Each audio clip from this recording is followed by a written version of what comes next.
Hello hello check hello hello अरे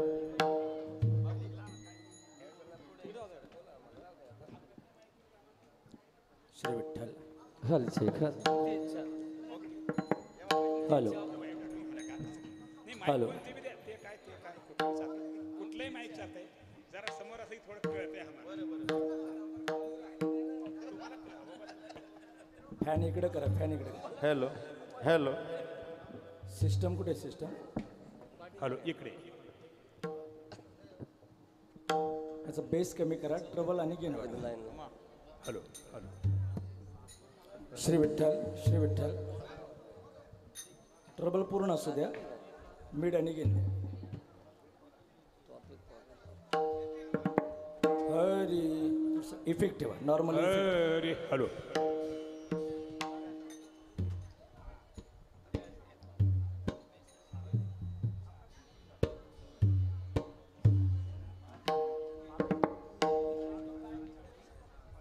दोन तिकडे टाका ना दोन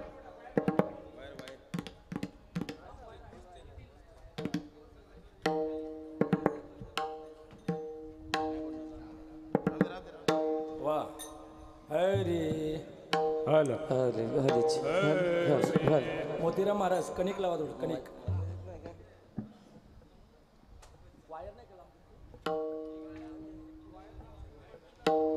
त्या बाजूला महिला येतात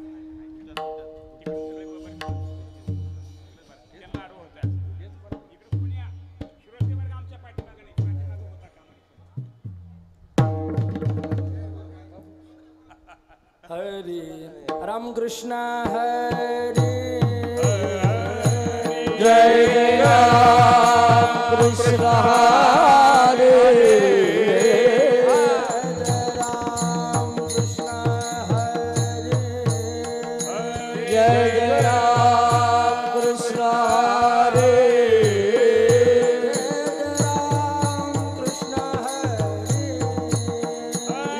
जय राम कृष्ण हरे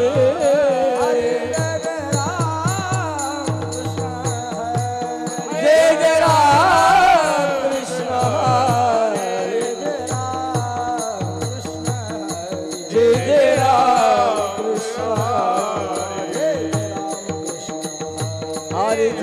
राम कृष्ण हरे जय राम कृष्ण हरे जय राम कृष्ण हरे जय राम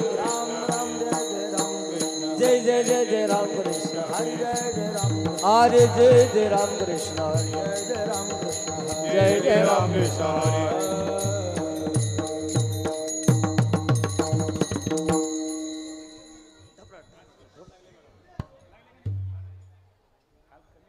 हा इथं घ्यायला पाहिजे सेंटर चालू राहिला आपल्याला काय करतो सेंटरला घे.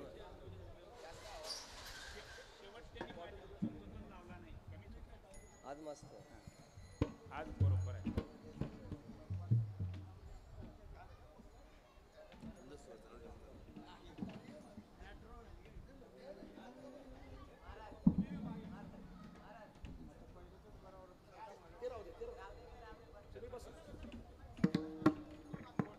जागा मोठी करून काय फायदा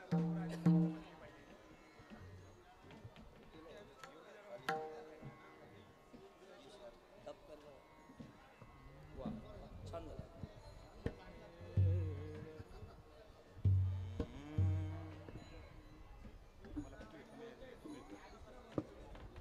हॅलो हॅलो हेलो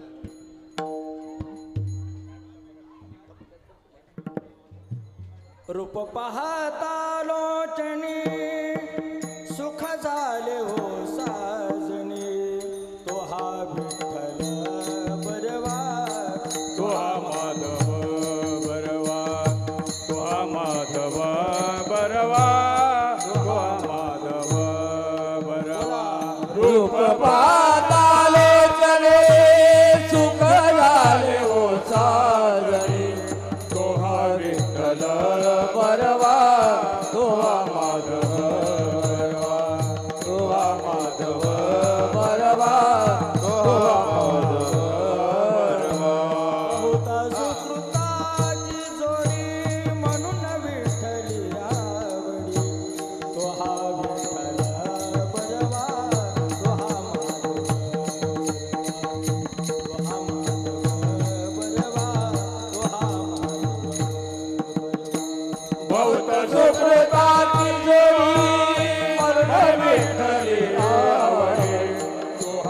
विठ्ठल बरवा तो माधव बरवा तो माधव बरवा तो माधव सर्व सुखाचे आगर सर्व सुखाचे आगर बापर देवे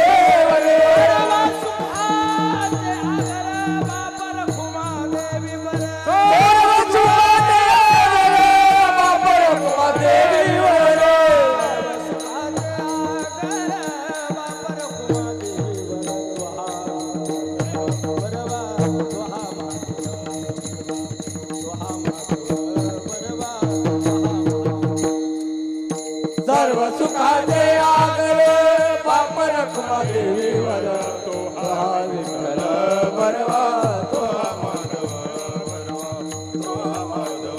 बरवा तो हा माधव बरवा हरी जय जय राम कृष्ण जय राम कृष्ण हरी जय जय राम कृष्ण हरे जय राम कृष्ण हरे जय जय राम कृष्ण हरे राम कृष्ण हरे जय जय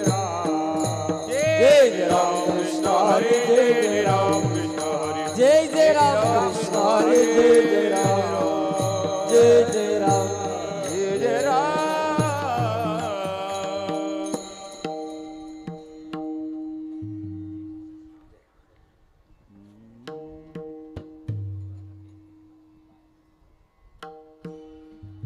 अवघाची संसार सुखाचा करीन अवघाची संसार सुखाचा करीन अवघाची संसार सुखाचा करीन अवघाची संसार सुखाचा करीन आनंद भरीन तिन्ही लोक आनंद भरीन तिन्ही लोक जाईन गे माये तया पंढरपुर जाईन गे माये दया पंढरपुर माहेरा आपोलिया भेटेन मायरा फुलिया भेटेन मायरा फुलिया सर्व सुकृताचे फळ मिळाईल सर्व सुकृताचे फळ मिळावीन सर्व सुकृताचे फळ मिळाईल सर्व सुकृताचे फळ मिळावीन क्षेम मिळेन पांडुरंग क्षेम मी देईन पांडुरंग क्षेम मी देईन पांडुरंग बापर खुमाजे वरो विठ्ठलाची भेट बापर देवर विठ्ठलाची भेटे खुमादेवी वरो विठ्ठलाची भेट बापर देवी वर विठ्ठलाची भेटे पुणे संसारी करून ठेला आपल्या सेवेसाठी करून ठेला आपल्या सेवेसाठी करून ठेला जाईन गे माये तया पंढरपुर जाईन गे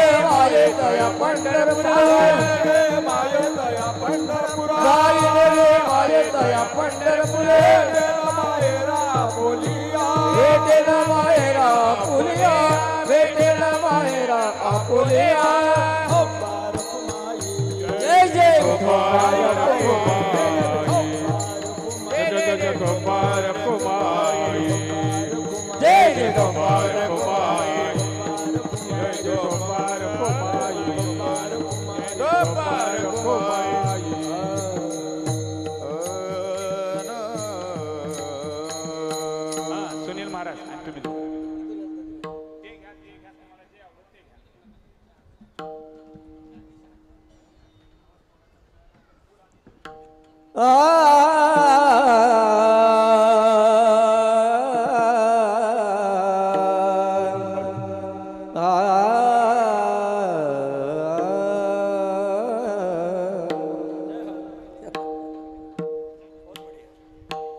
अवघाची संसार सुखाचा करीन अवघाची संसार सुखाचा करीन अवघाची संसार सुखाचा करीन अवघटी संसार माझा बुवा सुखाचा करीन अवघाचे संसार सुखाचा कधी न अवघाचे संसार सुखाचा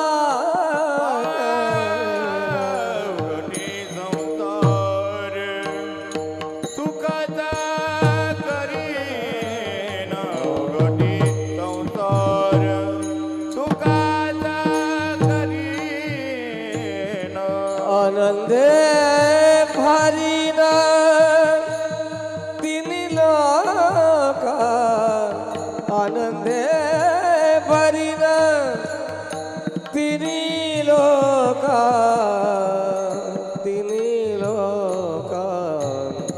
जाईन गमाये तया पंढरपुरा जाईन गमाये तया पंढरपुरा आनंदे भरीन तिन्ही लोक आनंदे भरीन तिन्ही लोक तिन्ही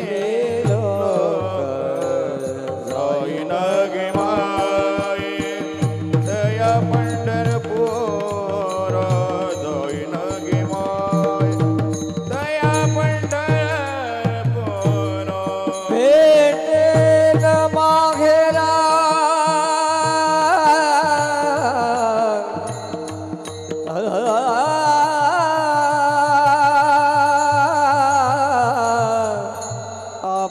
आपुलिया आपुलिया रे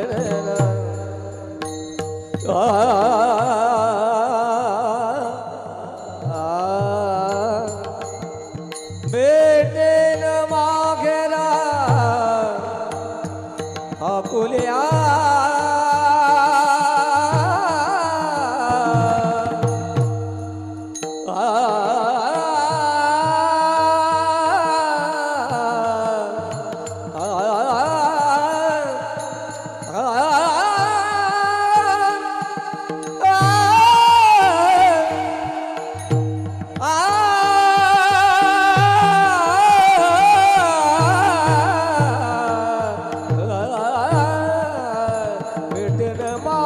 भेटे न माहेरा पुलिया भेटे न माहेरा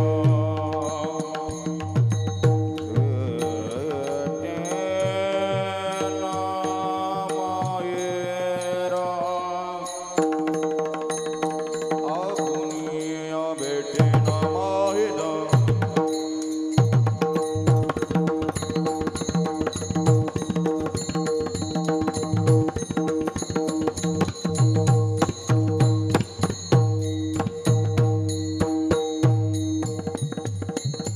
क्या बात है वाह वाह ताली बजाओ मारो बहुत बढ़िया क्या बात है भेटे न माहेरा आपुनिया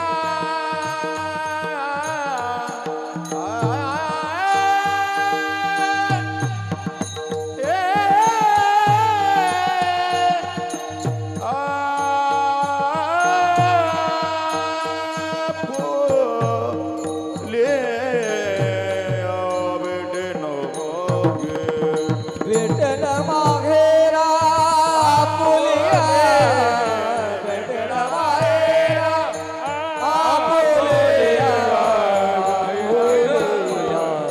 जाईन गमाये दया पंढरपुरा जाईन गमाये दया पंढरपुरा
सद्गुरु निवृत्तीनाथ जोग महाराज गोपाल कृष्ण भगवान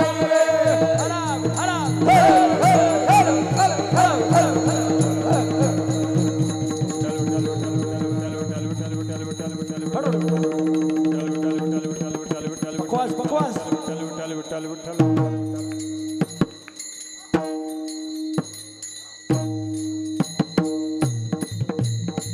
टाळ टाळ टाळ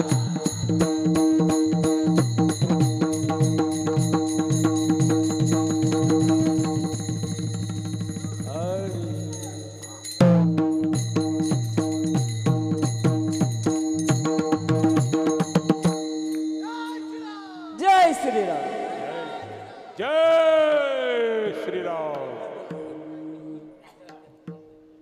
अवघाची संसार सुखाचा करीन आनंदे भरीन तिन्ही लोक जाईन गे माये तया पंढरपुरा भेटेन माहेरा आपुलिया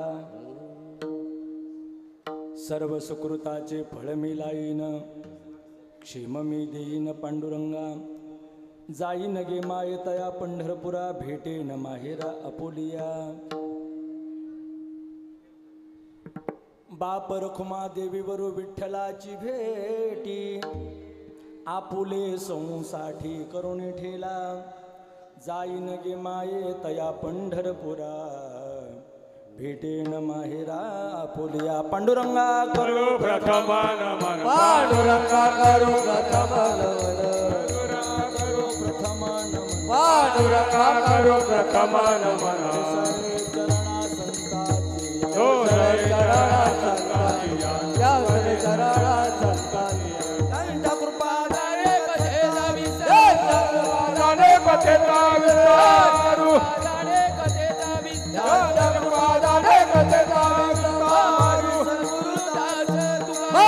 सद्गुरु दास तुका बाबाजी सद्गुरु दास तुका पांडुरंगा करू प्रथम नमन दुसरे चरण संतांची त्यांच्या कृपेने कथेचा विस्तार बाबाजी सद्गुरु दास तुका पांडुरंगा करू प्रथम नमन दुसरे चरण संतांची त्यांच्या कृपेने कथेचा विस्तार बाबाजी सद्गुरु दास तुका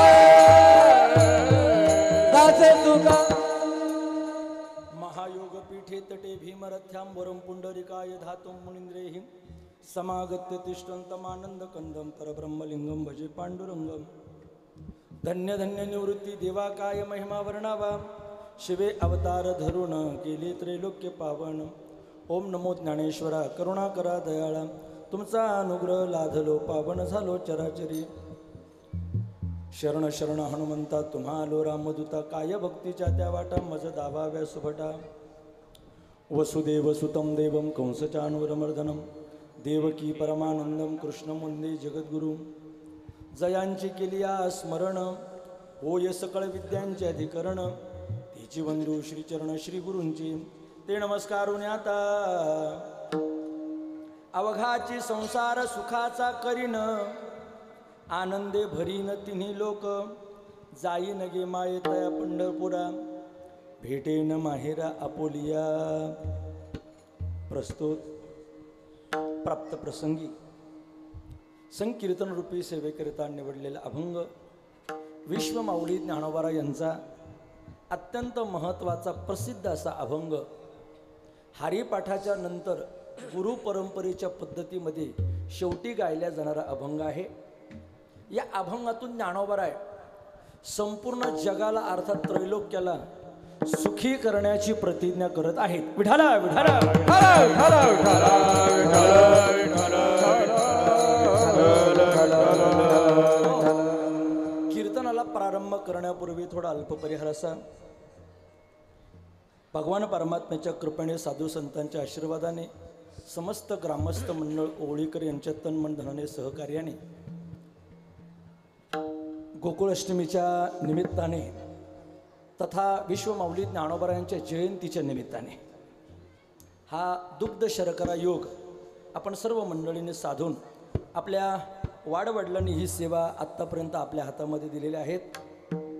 त्यांचे आशीर्वाद या कार्यक्रमाकरता आहेत. हरिभक्तीपरायण पूजनीय माधव स्वामी महाराज पुणेकर, शांताराम भाऊ जयवंत भिवंडीकर, सीताराम महाराज शहाडकर, सावळाराम बाबा म्हात्रे डोंबिवलीकर आणि प्रेममूर्ती काशीनाथ बाबा काल्हेरकर यांच्या आशीर्वादाने, त्याचप्रमाणे हरिभक्तीपरायण चिंतामणी महाराज भादवडकर, हरिभक्तीपरायण मच्छिंद्र महाराज, हरिभक्तीपरायण निर्मलनाथ महाराज, बालयोगी कैलास महाराज, महंत महानंद महाराज, श्री मारुती बापू, अनंत नाना पाटील व हरिभक्तीपरायण मोतीरामबुवा ओळीकर यांच्या प्रेरणेने ग्रामस्थांच्या उत्तम अशा आयोजनाने, संयोजनाने, नियोजनाने ज्ञानेश्वरी पारायण, हरिपाठ, कीर्तन, काकडा असा भरगच्च कार्यक्रम आपण ग्रामस्थांनी अत्यंत सुशोभिमान संपन्न केलेला आहे.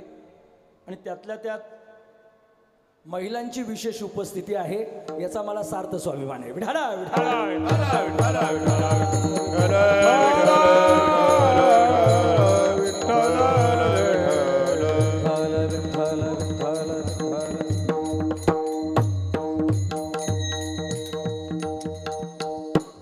परंपरेनं चालत असलेल्या या भक्ती उत्सवातील आज द्वितीय रूपी कीर्तन रूपी सेवा, दुसऱ्या नंबरची कीर्तन रूपी सेवा ग्रामस्थ मंडळींनी तथा सप्ताह कमिटी संयोजक, आयोजक, नियोजक यांच्या सर्वांच्या विद्यमानानं माझ्याकडे आलेले आहेत.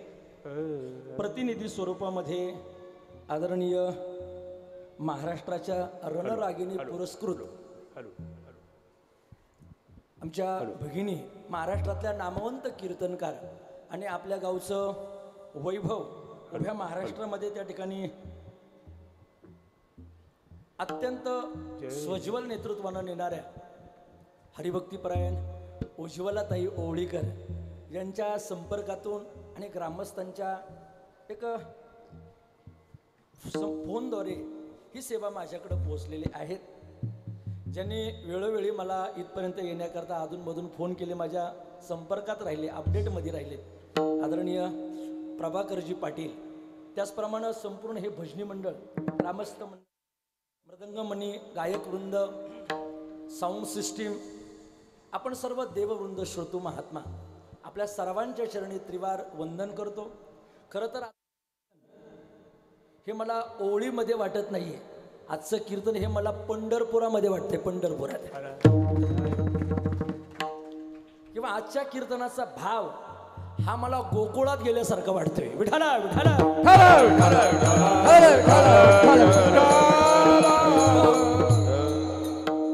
पांडुरंगाकडेही आनंद आहे आणि कृष्णाकडेही आनंद आहे, म्हणून या दोनही ठिकाणची सेवा जणू काही मी करतोय अशी भावना माझ्या मनामध्ये व्यक्त होते आहे. खरं तर पूजनीय महाराजांचे आशीर्वाद आपल्याला या ठिकाणी आहेत. श्री मच्छिंद्रनाथ महाराज आश्रम, या आश्रमाचे सर्व मंडळी या ठिकाणी उपस्थित आहे. संत महंतांची उपस्थिती इथं आहे. गायकवृंद, प्रेममूर्ती श्री हरिभक्तीपरायण आमचे सुनील बोहा या ठिकाणी आहेत, ज्यांचा आवाज ऐकल्यानंतर मला पंडित भीमसेन जोशींची आठवण येते. महाराज वा, याही वयामध्ये इतकं सुंदर गाणं. 60 असेल मला वाटतं तुमची ना, 60मध्ये सुद्धा एवढी काठी टनाटन आहे त्यांची. त्यांनाही धन्यवाद. त्यांच्याबरोबर ज्यांनी पहिली चाल गायली भजन सम्राट हरिभक्तीपरायण गणेश महाराज आहेत, त्यांनाही धन्यवाद. प्रेममूर्ती श्री हरिभक्तीपरायण विठ्ठल महाराज, त्याचप्रमाणे ज्यांनी पंचपदी अत्यंत सुंदर केली, आपल्या परिसरातलं वैभव भजन सम्राट श्री हरिभक्तीपरायण खेळगे महाराज, खेळगे महाराज, त्यांनाही धन्यवाद. विनेकरी आहेत. माझ्यावर नितांत प्रेम करणारी परिसरातली काही मंडळी आलेली आहेत. खांडवळवरून खास करून श्री हरिभक्तीपरायण विलासजी पाटील या ठिकाणी आवर्जून आपल्या सप्ताहाला सदिच्छा भेट देण्याकरता आलेत, त्यांनाही धन्यवाद. सरवली पाड्यावरनं आदरणीय रमेशजी भोईर असतील, त्याचप्रमाणे अरुणजी भोईर असतील, ही सगळी मंडळी नितांत प्रेम करणारी माणसं आज मला भेटली. माझी जातीचे मज भेटो कोणी, या न्यायानं आपण सगळी माणसं आहात. आणि संपूर्ण कीर्तनामधलं आकर्षण म्हणजे मृदंगमणी मोतीराम बोरन करता जोरदार टाळी होत आहे. वा महाराज, मला असं वाटतं हे या कलियुगामधले सध्या दुसरे सुरदास आहेत. विठाला विठाला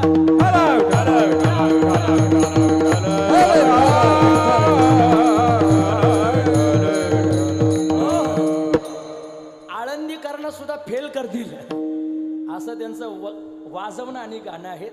भगवंतांना ती देणगी त्यांना दिली, गॉड गिफ्ट म्हणूया आपण. महाराज आपल्याही चरणी नतमस्तक होतो. या बाजूने सगळी बुजुर्ग मंडळी आहेत, आमची ताडाळीची मंडळी आहेत, ओळीची मंडळी आहेत. आपल्या सर्वांच्या चरणी काया वाचा मनानं या ठिकाणी नतमस्तक होतो. आमचे चोपदार बाबा, जय श्रीराम जय श्रीराम. रामाचे ते कट्टर भक्त आहेत, ते रामाचे आहेत म्हणून आपल्या कामाचे आहेत. विठाला विठाला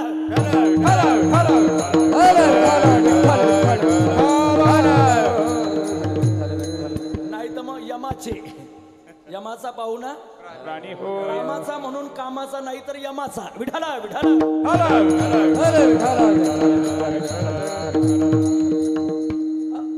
म्हातारपणामध्ये सुद्धा एवढी उत्स्फूर्ती त्यांना येते. कुठून येत असेल भगवंत जाणेवर. तो का म्हणे वृद्ध होती तरणे रे. ग्रामस्थांचं खरंच महाराज कौतुक करावं. इतका सुंदर मंडप आणि आयोजन नियोजन. शास्त्रामध्ये मी नेहमी वचन सांगत असतो, आमंत्रम अक्षरम नास्ति नास्ति मूलम अनौषधम अयोग्य पुरुषो नास्ति योजकच तत्र दुर्लभा. नेहमीच माझं सांगणं आहे, जगामध्ये असं अक्षर नाही का त्याच्यामध्ये मंत्र नाहीये, ते फक्त ब्राह्मणांना कळतं. या पृथ्वीमध्ये असं झाड नाहीये का ते औषधी नाहीये. प्रत्येक झाडाची मुळी काही ना काहीतरी औषधी आहे, ती वैद्य राजांना कळते. तसं या गावामधला, या जगामधला प्रत्येक माणूस काही ना काहीतरी कामाचा आहे, तो सप्ताह कमिटीवाल्यांना कळतो. म्हणून एवढं सुंदर नियोजन. विठाला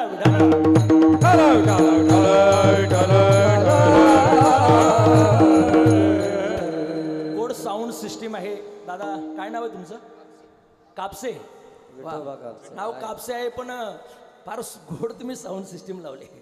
कापसासारखेच अगदी हळवार नाजूकपणे फार बेस्ट. चित्रीकरणाचं काम लाईव्ह जे करत आहेत आपल्याही चरणी त्रिवार नतमस्तक होतो. आणि उरलेल्या वेळामध्ये काहीसं चिंतन करण्याकरता प्रवृत्त होतो.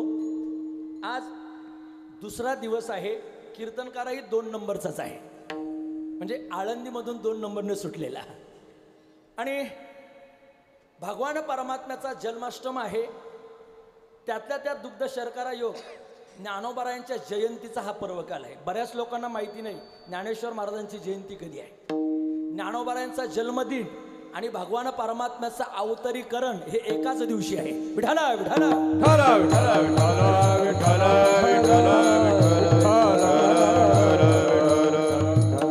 असा सुवर्ण मध्ये आपण या ठिकाणी गाठलेला आहे. आणि खास करून मला माझ्या मातृशक्तीनं इथं वंदन करून पुढे जावं लागणार आहे. महिला मंडळ, आपला हरिपाठ मी इथं आल्यानंतर ऐकत होतो.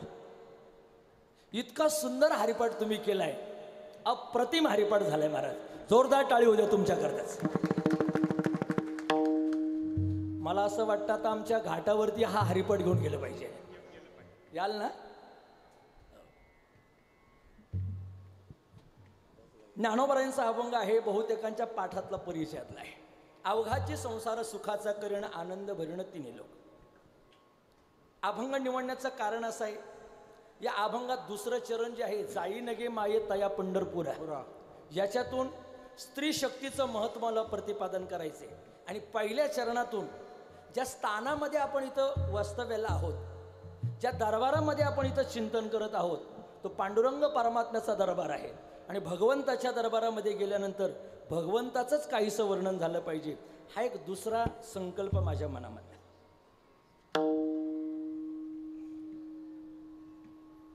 ज्ञानोबा हे सर्वसामान्य संत नाहीत. ज्ञानोबा हे सगळ्यात मोठे संत आहेत.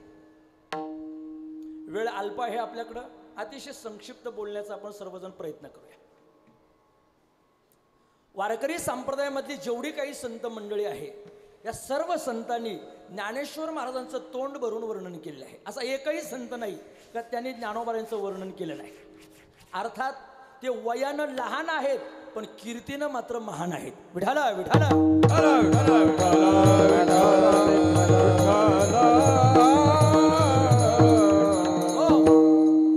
तुम्ही एक वाक्य नेहमी ऐकता बघा, माणूस किती दिवस जगला याच्यापेक्षा कसा जगला हे महत्वाचं आहे. एखादा मनुष्य 100 वर्ष जगत असेल आणि त्याचा उपयोग जर समाजाकरता जगाकरता होत नसेल तर मला वाटतं त्याची 100 काही कामाची नाही. पण एखादा मनुष्य, एखादा संत 22च वर्ष जगत असेल आणि जगाला हरिपाठ, चांगदेव पासष्टी किंवा इतर अनेक ग्रंथ जर देत असेल तर मला वाटतं त्यांचं 22 वर्षाचं जगणं, त्या मृत्यू लोकांमधलं 22 वर्षाचं वास्तव्य हे जगाकरता काहीतरी देणं देऊन जाणार आहे. ज्ञानोबाराय हे कमी काळ या ठिकाणी राहिले, परंतु माऊलींनी जेवढं जगाला दिलं ना महाराज, आतापर्यंत तेवढं कोणालाच देता आलं नाही. सोपं बोलू का? एरवी इतर संतांना आपण नावानिशी बोलू शकतो, पण ज्ञानेश्वर महाराजांना ज्ञानेश्वर महाराज म्हणता येणार नाही. त्यांना आपण एकच संज्ञा देतो, कोणती? माऊली. जी स्त्रीत्वाची भूमिका आहे ती ज्ञानोबारायांच्या अंगी आहे, म्हणून त्यांना माऊली म्हणतात. विठाला विठाला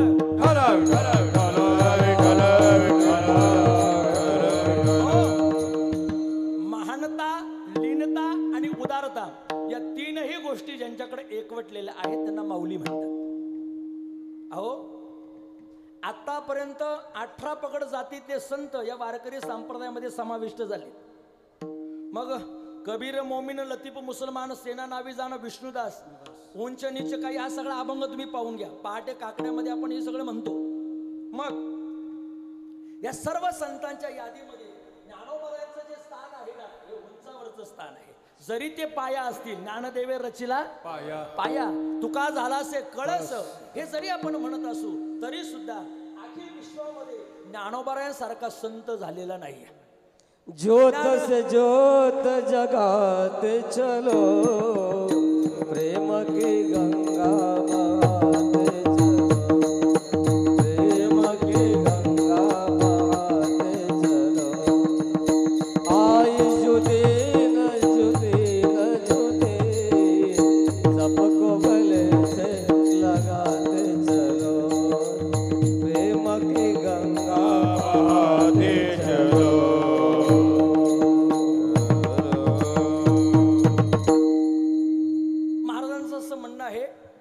ज्ञानदेव वैष्णव मोठा, ज्ञानदेव वैष्णव मोठा, विठ्ठल नामे मुक्त पेठा, विठ्ठल नामे मुक्त पेठा, ज्ञानदान घडे श्रेष्ठा, ज्ञानदान घडे श्रेष्ठा.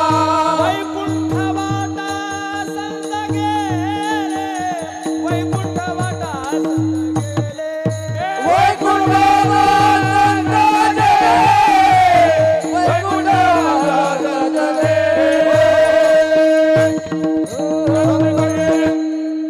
ज्ञानदेव वैष्णव मोठा. मला इथं थांबायचं आहे. जगात सगळ्यात मोठे ज्ञानोबा आहेत, ज्ञानदेव वैष्णव मोठे. अशा मोठ्या संतांनी आज जगाकरता एक अप्रतिम प्रतिज्ञा केलेली आहे. अवघाची संसार सुखाचा करेन. संत करतात त्याला प्रतिज्ञा म्हणा, नेते मंडळी करतात त्यांना आश्वासन म्हणा, आणि भगवान जो देतो त्याला वचन म्हणा. विठाला विठाला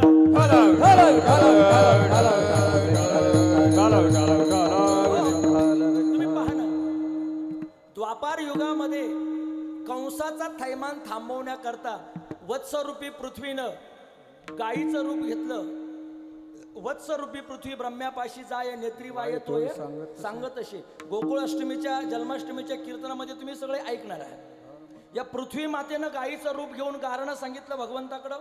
भगवंतानं सगळ्या देवी देवतांचं जगाचं गारणं ऐकलं आणि वचन दिलं का मी या पृथ्वीचा भार हलका करण्याकरता जरूर अवतार घेणार. यदा यदाई ग्लानिर्भवती, जेव्हा जेव्हा धर्माला ग्लानी येते तेव्हा तेव्हा भगवान अवतीर्ण होतात. वचन त्या ठिकाणी दिलं आणि वचनपूर्ती करता घेतलेला अवतार म्हणजे भगवान श्रीकृष्णाचा अवतार आहे. कृष्ण म्हणजे काय हो?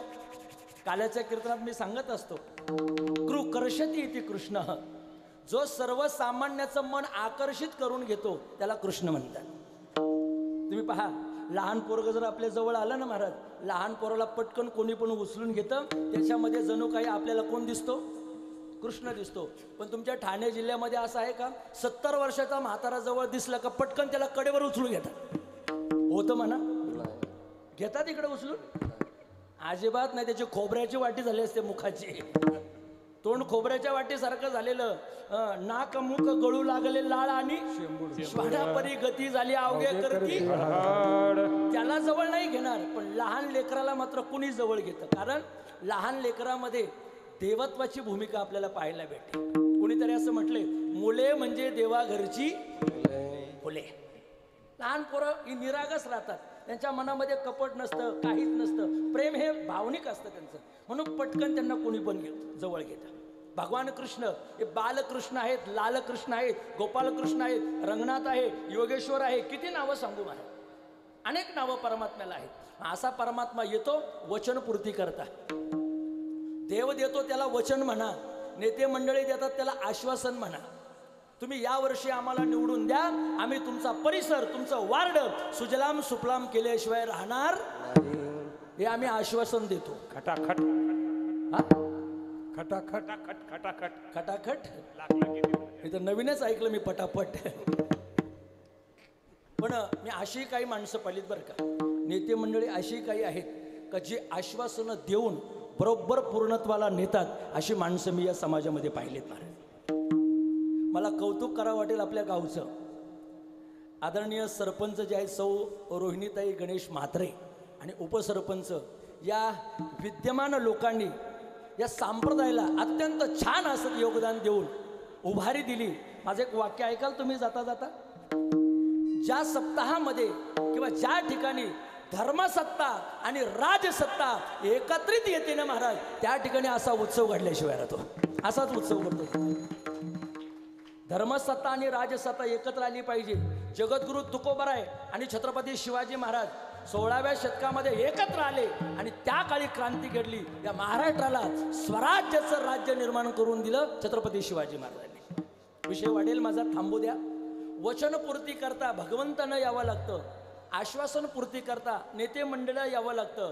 पण मला असं वाटतं प्रतिज्ञा पूर्ण करण्याकरता संतांनाच अवतार घ्यावा लागतो. विठाला विठाला विठ्ठल विठ्ठल विठ्ठल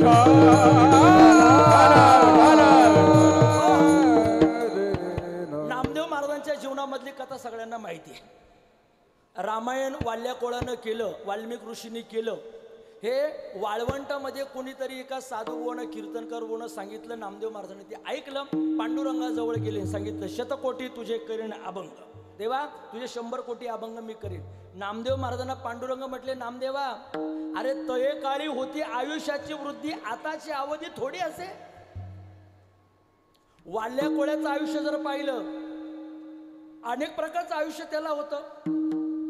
कृतयुगामधला तो वाल्या कोळी, त्रेतायुगामधला तो वाल्या कोळी. एक इतकं आयुष्य तुला नाही ना या कलियुगामध्ये. कलियुगामधलं आयुष्य जर म्हटलं तर 100 वर्षाची गणना, 100 वर्षाचं आयुष्य, त्याच्यामध्ये 50 वर्ष झोपेतच गेली, बरोबर ना. उरलेल्या 50 वर्षामध्ये काय, बालपण, तरुणपण आणि म्हातारपण. मला एक सांगा, प्रत्येक युगामध्ये जे आयुष्य मर्यादा होती, पूर्वी 1 लाख आयुष्य होतं, म्हणजे कृतयुगामध्ये 1 लाख, नंतर किती झालं 10,000, नंतर किती झालं 1,000, आणि आता कलियुगामध्ये किती झाले 100. म्हणजे प्रत्येक एकावरचा शून्य उडवत गेले, बरोबर ना. 1 लाखावरचा शून्य उडवला, किती राहिले, माझं गणित कच्चं आहे बरं का, तुम्ही सांगत चला. 1 लाखावरचा शून्य उडवला, किती राहिले 10,000. 10,000. 10,000वरचा शून्य उडवला, किती राहिले 1,000. 1,000वरचा शून्य उडवला, किती राहिले 100. आता 100वरचा शून्य उडवणार, किती राहतील 10 वर्ष. 10 वर्षात काय करायचं म्हणा ना, 2 पंचवार्षिका. विठाला विठाला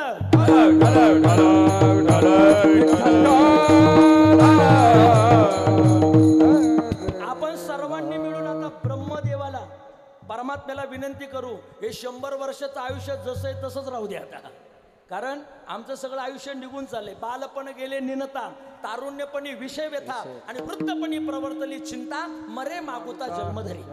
अल्प आयुष्य मानव देव सत्याचा घडल्याचे आदरात्र काय, मध्ये बालत्व पीडा रोग क्षय, काय भाजनाचे पुण्य पाहेगा.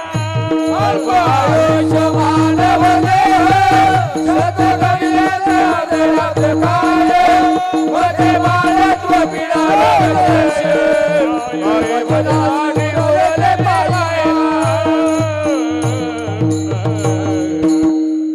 अतिशय क्षणभंगूर आयुष्य, अल्प आयुष्य महाराज आपल्याकडं, ज्याला अलीकडच्या भाषेत 2020 आयुष्य म्हणूया, बरोबर ना. अगदी शॉर्ट बट स्वीट आयुष्य आपल्याकडे आहे, आणि कमी वेळामध्ये आपल्याला जास्त रन काढायचे. मग ते कीर्तनाचे असतील किंवा आयुष्यातले असतील. कीर्तनकारांना सुद्धा कमी वेळामध्ये जास्त बोलण्याचा प्रयत्न केला पाहिजे. हा आदर्श वैकुंठवासी नामदेव महाराज पठाडेंचा मी घेतलेला आहे. जे पठाडे महाराज याच भिवंडीमध्ये निर्माण झाले. इथं रामेश्वर मंदिर आहे ना कुठं, मी नाही गेलो अजून, पण त्या रामेश्वर मंदिराजवळ त्यांनी कॅसेट काढल्या होत्या, 14 कॅसेट. आणि आज इतके कीर्तनकार महाराष्ट्रामध्ये असताना सुद्धा नामदेव महाराज पठाडेंच्या तोडीचं कीर्तन आतापर्यंत कोणताच कीर्तनकार करू शकत नाही. ओनली नामदेव महाराज पठाडे. अप्रतिम जीवा होती महाराज. त्यांच्या वाणीवरती जणू काही सरस्वती विराजमान होती. इतकं सुंदर बोलायचे ते. वैकुंठवासी झाले ते. असो, कमी वेळामध्ये आपण थोडंसं चिंतन मांडूया. प्रतिज्ञा ज्ञानोबारायांनी केली, प्रतिज्ञा नामदेव महाराजांनी केली होती. भगवंत म्हटले, नामदेवा नकोही खटाटोप करू, विस्तार होईल. पण तुम्हाला सगळ्यांना माहिती आहे, नामदेव महाराज म्हटले, देह जावो अथवा राहो पांडुरंगी. प्रतिज्ञा करायचं काम आमचं आणि पूर्णत्वाला नेण्याचं काम तुझं, बरोबर ना. नामा मने केशवराजा केला देव माझा विमाना, हो हो हो हो, केला देव माझा विमाना, हो केला देव माझा विमाना, ओ नाम मने केशवराजा केला देव माझा विमाना, ओ केला देव माझा विमाना, केला देव माझा विमाना. नामा म्हणे केशव राजा केला नेमत चालावी माझा.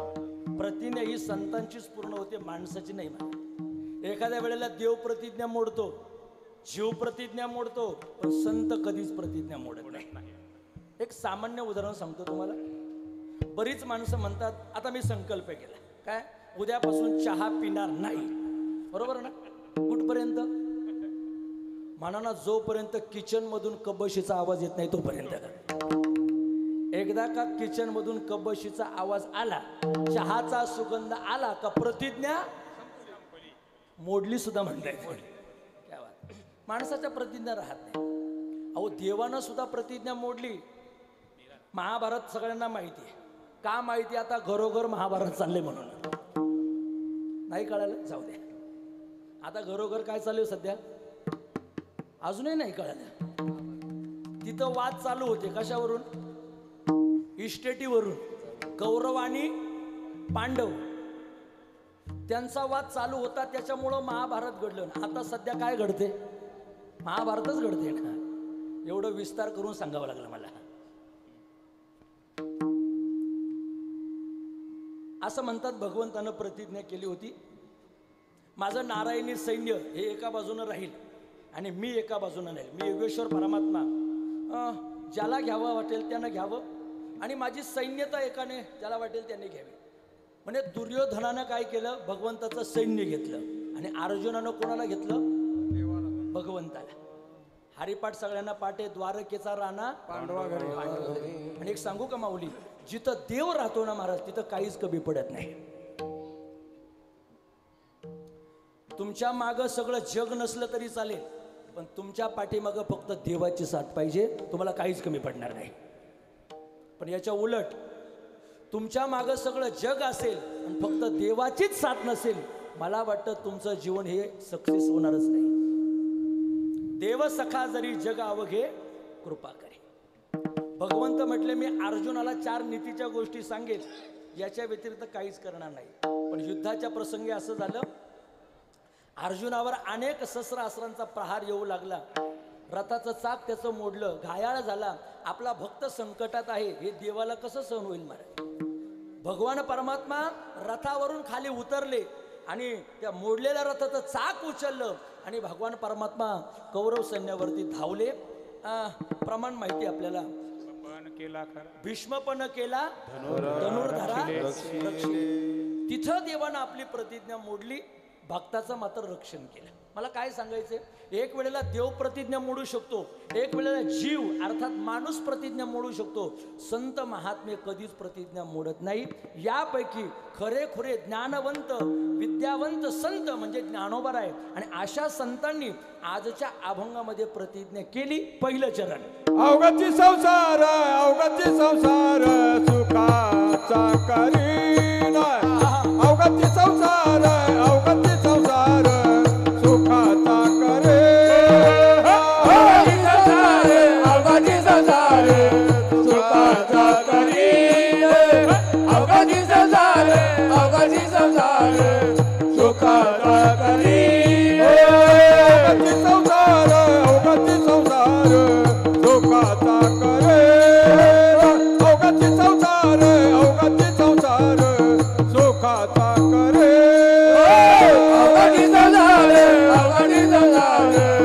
सुखाचा करीन, अवगती संसार सुखाचा करीन.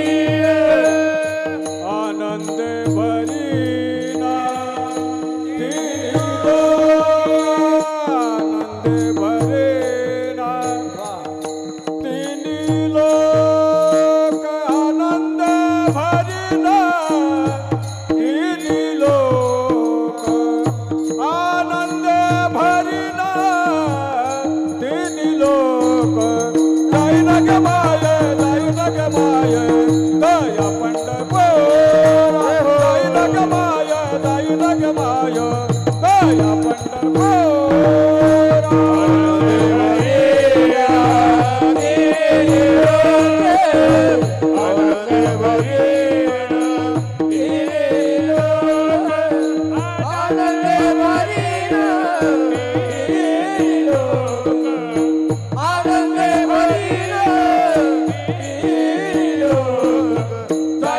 माय दया पंढरपूर, जाईन ग माय दया पंढरपूर.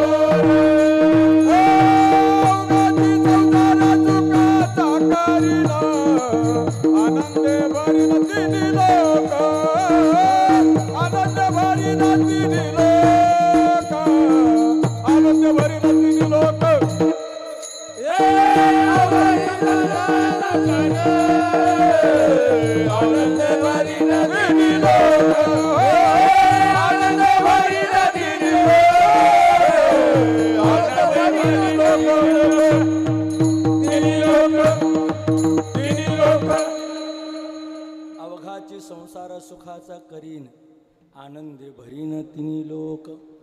ज्ञानोबारांनी जगाच्या उद्धाराकरता सुंदर अशी प्रतिज्ञा केली. सायंकाळी 8:15 वाजता, बरोबर ना? तर माझं घड्याळाकडे लक्ष आहे. या जगामध्ये संतही येतात, या जगामध्ये माणसंही येतात आणि या जगामध्ये देवही येतो. तिघांचे 3 कारण आहेत. ऐकत रहा. देव येतो हे दुष्टांचं निर्दळन करण्याकरता, संत येतात जगाचा उद्धार करण्याकरता, आणि तुम्ही आम्ही येतो मागचं कर्म भोगण्याकरता. क्या बात.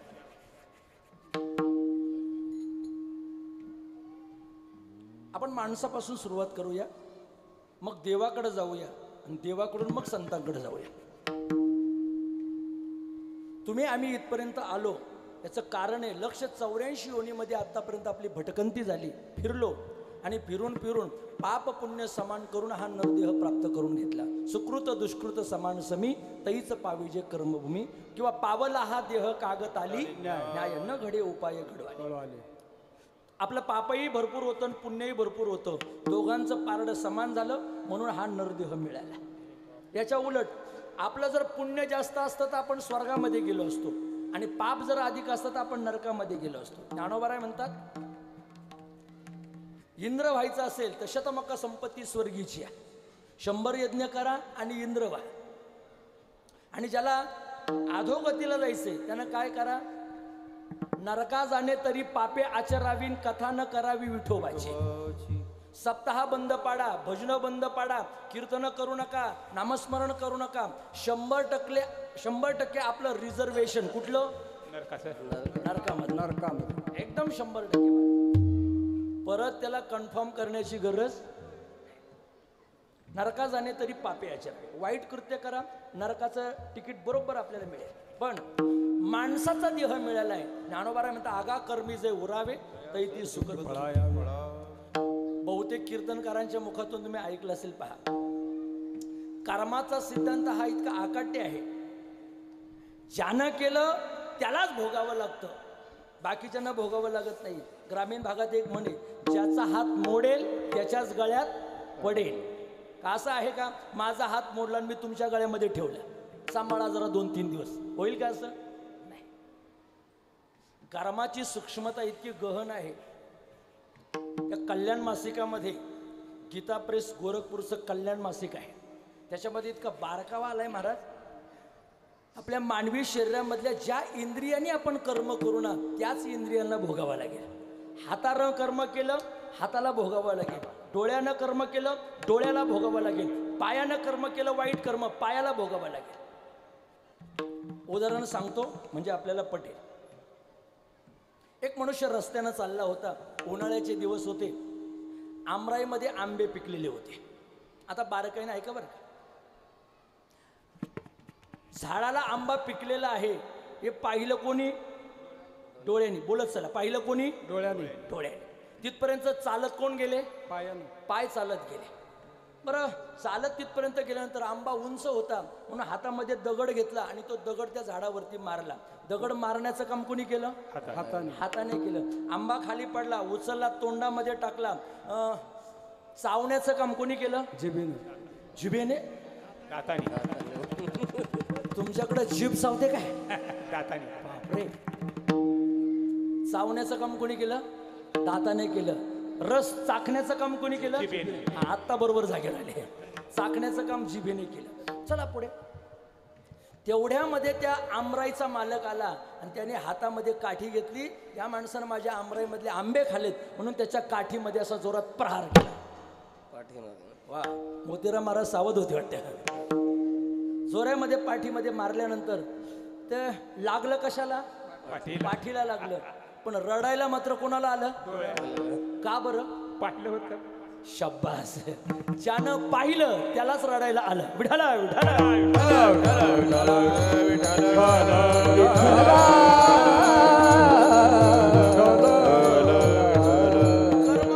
कर्म हे इतकं अवघड आहे महाराज. हे नसल कळालं. दुसरा दृष्टांत सांगतो. एक लहान पोरग घराच्या बाहेर निघालं, छोटंसं पोरग होतं. त्यानं काय केलं, रस्त्यामध्ये कुत्रं चाललेलं होतं, त्या कुत्र्याच्या अंगावरती दगड फेकून मारलं. आता काही गरज होती का दगड फेकून मारायची, अजिबात नाही. पण मुलाचा स्वभाव, लहान पोरग, त्यानं तर दगड मारला मारूस कुत्र्याला दगड मारल्यानंतर ते कुत्रं पुढं चालत गेलं आणि चालता चालता एक ऑफिसर ड्युटीवरती चालला होता, कंपनीचा मॅनेजर असेल तो, ड्युटीवरती चालला होता. त्याच्या पायाला त्यानं चावा घेतला. कोणी, कुत्र्याने. पायाला चावा घेतल्यानंतर तो आरडू लागला, ओरडू लागला. पण ऑफिसची वेळ झालेली होती. पटकन त्यानं खिशातला रुमाल काढला, पायाला बांधला आणि कुठे गेला, ऑफिसमध्ये गेला. पण शरीरामध्ये त्या कुत्रा चावल्याच्या वेदना खूप होत होत्या. ऑफिसमध्ये पाय ठेवल्याबरोबर जेवढे काही वर्कर होते, नोकर वर्ग होता, त्या सगळ्या नोकर वर्गाला जवळ बोलवलं आणि त्या वेदनेचा त्रास त्या ठिकाणी सांगू लागला. म्हणे असं असं झालं, माझ्या रस्त्याला कुत्रं चावलं म्हणे. आता ऐका बरं का, कुत्रं चावलं असं सांगितल्यानंतर काही नोकर वर्गाने थोडं दुर्लक्ष केलं महाराज त्यांच्याकडं. मग त्या ऑफिसरनं, त्या साहेबानं त्या नोकरांवरती रागावायला सुरुवात केली. म्हणजे याचा राग त्या कोणी काढला, कोणावर काढला, नोकरांवर, कर्मचाऱ्यावर. काही कर्मचारी जरा धारिष्ट होते. ते म्हटले आपण काही सहन करणार नाही. डबा उचलला आणि डायरेक्ट घरी निघाले महाराज.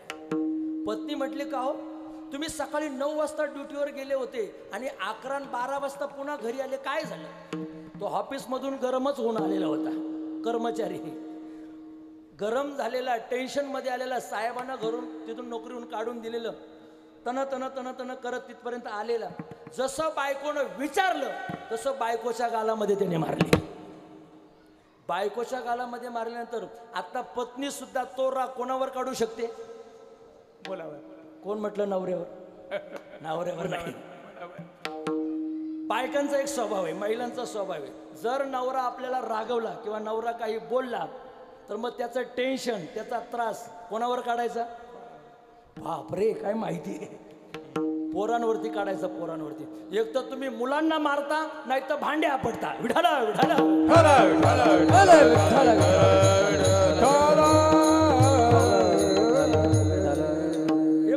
मुलांना मारणं ठीक आहे पण भांडे आपटणं काय भानगड आहे?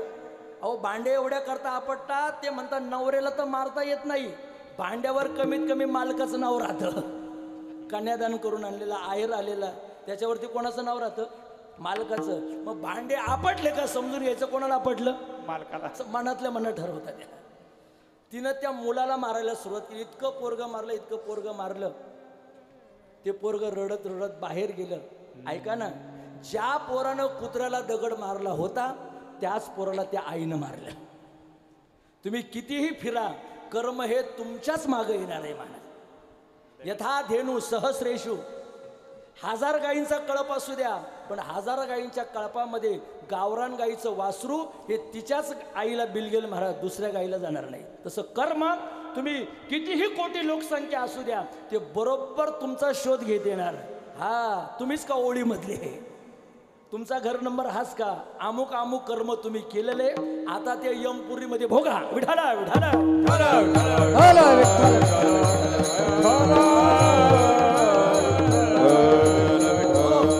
केले कर्म झाले त्याची भोगाले. केले कर्म झाले त्याची भोगाले.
सांगितले बरं का? केले कर्म झाले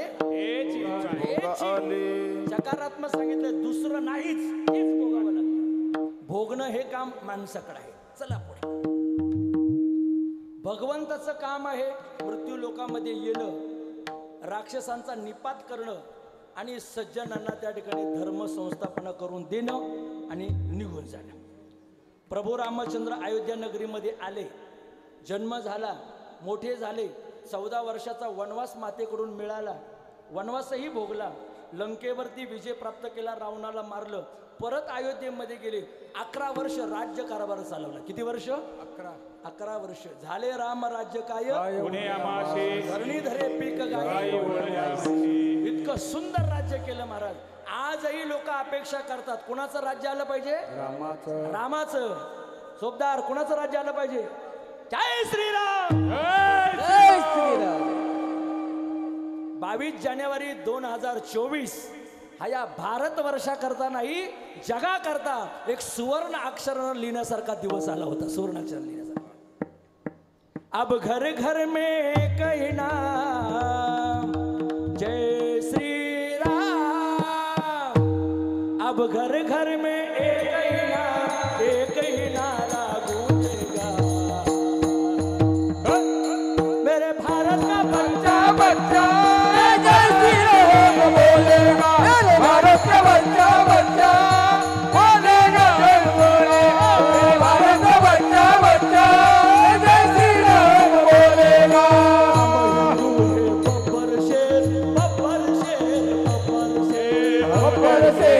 गब्बर शेर गब्बर शेर गब्बर शेर सबको ढेर सबको ढेर सबको ढेर सबको दे सबको दे सबको दे सबको दे राम नाम का पी के प्याला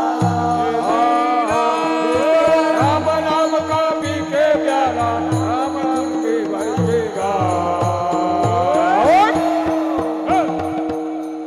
सर्वांनी म्हणा सर्वांनी म्हणा भारत का बच्चा बच्चा हरे राम बोलेगा भारत का बच्चा बच्चा जय जय श्री राम बोलेगा भारत का बच्चा बच्चा जय जय श्री राम बोलेगा भारत का बच्चा बच्चा जय जय श्री राम बोलेगा जय श्री राम जय श्री राम सर्वांनी एकदा मोठ्यानं जय जयकार करायचंय अयोध्यापर्यंत गोकुळापर्यंत हा आवाज गेला पाहिजे जय श्रीराम जय श्री राम जय श्रीराम जय जय श्री राम आपल्या चोपदाराचा असं वाटतं फोटोच काढून घ्या वा फार सुंदर काढलेला नाव पण रामच आहे क्या बात आहे म्हणून तर तुम्ही रामाचे आणि आमच्या कामाचे विठाला विठाला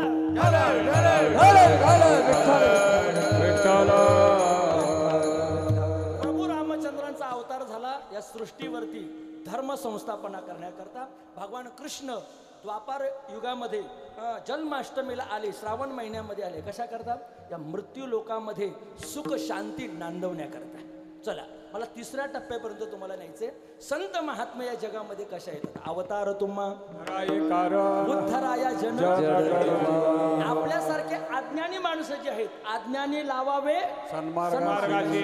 चांगल्या मार्गावरती लावण्याकरता सन्मार्गेनं वर्तितः किती संत जे चांगल्या मार्गाचं अनुकरण करतात त्यांना संत म्हणतात आपण भाग्यशाली आहोत आपल्या ठाणे जिल्ह्यात डोंबिवलीमध्ये संतवीर सावळाराम बाबा म्हात्रे जन्माला आले आपल्या जवळच प्रेममूर्ती काशीनाथ बाबा काल्हेरकर ही मंडळी जन्माला आली नाहीतर आपली लोक श्रावणामध्ये सुद्धा रावण होती विठाला विठाला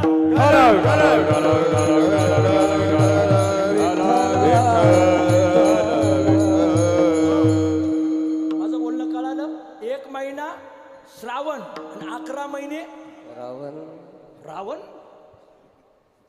अशी वृत्ती आपली होती पण आपली वृत्ती पालटण्याचं काम काशीनाथ बाबांनी आणि सावळाराम बाबांनी केले आमच्या आळंदीला एक संत होऊन गेले रामदास बुवा मनसुख जुन्नरचे होते ते जसे आता बंडातात्या कराडकर संतवीर आहेत तसे त्या काळामध्ये रामदास बुवा मनसुख होते ते रामदास बुवा मनसुख म्हणायचे सावळाराम बुवा काशीनाथ बुवा अहो तुम्ही डोंबिवलीकरांनी काल्हेरकरांनी काय क्रांती केली अहो आगरी माणूस माळकरी बनवणं म्हणजे वाघ शाकाहारी बनवणं आहे आणि ते काम तुम्ही केले आजचा कीर्तनकार सुद्धा आगरीच आहे आणि वाघच आहे उडाला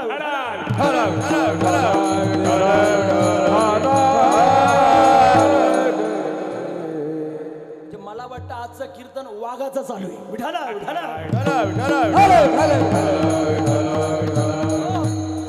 स्वाभिमान पाहिजे महाराजाचं गर्व नाही पण काय पाहिजे स्वाभिमान याचा धरीन अभिमान संप्रदायाचा अभिमान धरावा आणि स्वतःच्या जातीचा स्वाभिमान धरावा चला ज्ञानोबारायांनी या अभंगामध्ये प्रतिज्ञा केली आणि ती प्रतिज्ञा पूर्णत्वात सुद्धा नेली अवघाची संसार सुखाचा करण कशी प्रतिज्ञा पूर्ण केली हे पहा ज्ञानोबारायांकडे जो सद्गुण आहे तो ज्ञानाचा आहे तुम्ही अनेक संतांकडे पहा मी 5च संत तुम्हाला सांगतो सगळे सांगण्यापेक्षा एकनाथ महाराज ज्ञानेश्वर महाराज तुकाराम महाराज निळोबाराय ही संत मांदियाळीची आहे त्यांच्याकडे एक एक सद्गुण देवानं वाटून दिले पैठण मधले नाथ महाराज जर पाहिले तर त्यांच्याकडे शांती नावाचा गुण आहे कोणता आहे शांती ब्रह्म त्यांना म्हणतात तुकाराम महाराजांकडे या तुकाराम महाराजांना वैराग्य मूर्ती म्हणतात बरोबर ना वैराग्य हा गुण कोणाकडे आहे तुकाराम महाराजांकडे आहे निष्ठा म्हटली का पिंपळणे निवासी निळोबारायांकडे जाते बरोबर ना निष्ठेच्या बाबतीत निळोबाराय तसं ज्ञान म्हटलं का आळंदी मधले ज्ञानोबाराय पठाडे महाराज म्हणायचे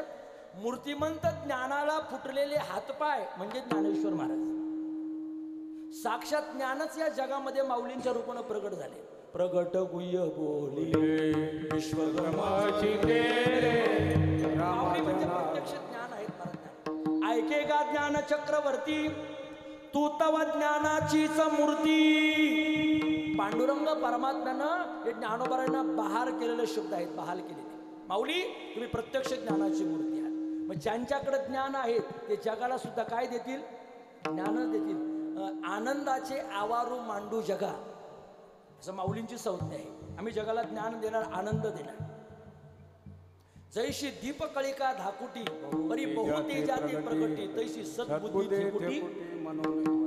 एक आपल्याकडं असं म्हणतात बघा, ज्ञानाचा दिवा घरोघरी लावा. लोक ज्ञानाचा दिवा लावत नाहीत, पण बाकीचे दिवे लावल्याशिवाय राहत नाही. विठाला विठाला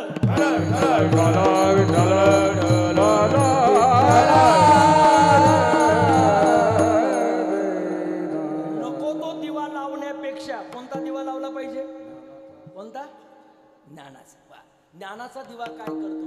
तमसोमा ज्योतिर्गमय, म्हणजे ज्ञान हे माणसाला अंधाराकडून प्रकाशाकडे नेत असतं. ते गुरुकडून भेटतं. गुरु तेथ ज्ञान, ज्ञानी आत्मदर्शन, दर्शनी समाधान अतिजैशी. ज्ञानोबा हे म्हणजे आपल्या सगळ्यांचे सद्गुरू म्हणा, संत म्हणा, ते आपल्याला ज्ञान देतील. फक्त आपली भावना श्रद्धा तेवढी पाहिजे.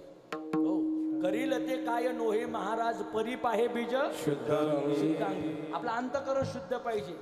आपला जर मळकटलेला अंतःकरण असेल तर माऊली कधीच आपल्यावर कृपा करणार नाही. शुद्ध बाबाजाचा झालं दुरी नाही देव त्याला, दुरी नाही देव त्याला, दुरी नाही देव त्याला.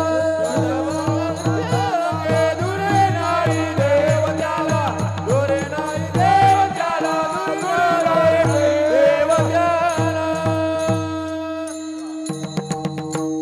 गोड प्रमाण दिलं सुनील बुवा. शुद्ध ज्याचा भाव झाला दुरी नाही देव त्याला. हे पहा, खूप देवपूजा करणं, खूप वाऱ्या करणं, खूप परमार्थ करणं, याला खरं त्या ठिकाणी मान्यता नाहीये. तुमचं अंतःकरण किती शुद्ध आहे याला खरी परमार्थामध्ये मान्यता आहे. शबरीकडं काय होतं? शबरी माहिती ना तुम्हाला? काय होतं शबरीकडं? अहो, वयोवृद्ध झालेली, अंगम गलितम पलितम मुंडम ही अवस्था तिची झालेली, पण तरी सुद्धा दररोज 14 वर्षापर्यंत रामरायाची वाट पाहत होती. आज मेरे राम जी का पावन शबरी की कुटिया का पावन होगा. आएंगे रघुराज अपने हाथों से खिलाऊंगी, मीठी मीठी मेरे हाथों से खिलाऊंगी.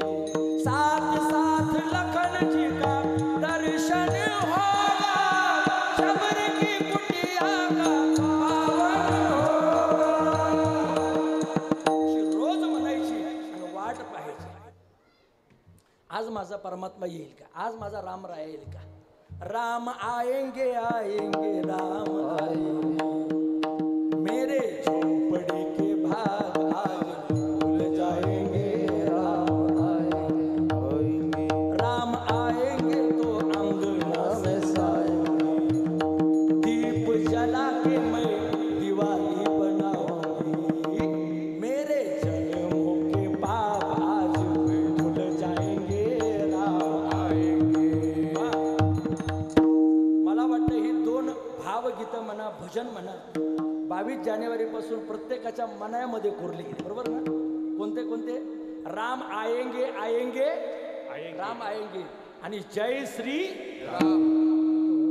अब घर घर में एकही नाम. चला, शबरीचा भाव देवानं ओळखला, शबरीला दर्शन दिलं. कृष्ण परमात्म्याने सुदामाचा भाव ओळखला. काय होतं सुदामा? अंतरीची घेतो गोडी पाय जोडी भावाची, देव सोयरा सोयरा, देव सोयरा मीरा. अंतरीची घेतो गोडी पाय जोडी भावाची, सोयरा सोयरा, देव सोयरा सोयरा, अंतरीची घेतो गोडी पाहे जोडी भावाची. असं म्हणतात बुवा, सुदामा ब्राह्मण दुःखे दारिद्र्य पेढेला मुष्टीभर पोहे घेऊन या त्याच्या भेटी लागी गेला. त्याचा परिणाम काय झाला? शुद्ध भाव देखून या गाव बस झाली. प्रमाण पुष्कळ झाली. आता आपल्याला प्रमाणातच घ्यावी लागतील.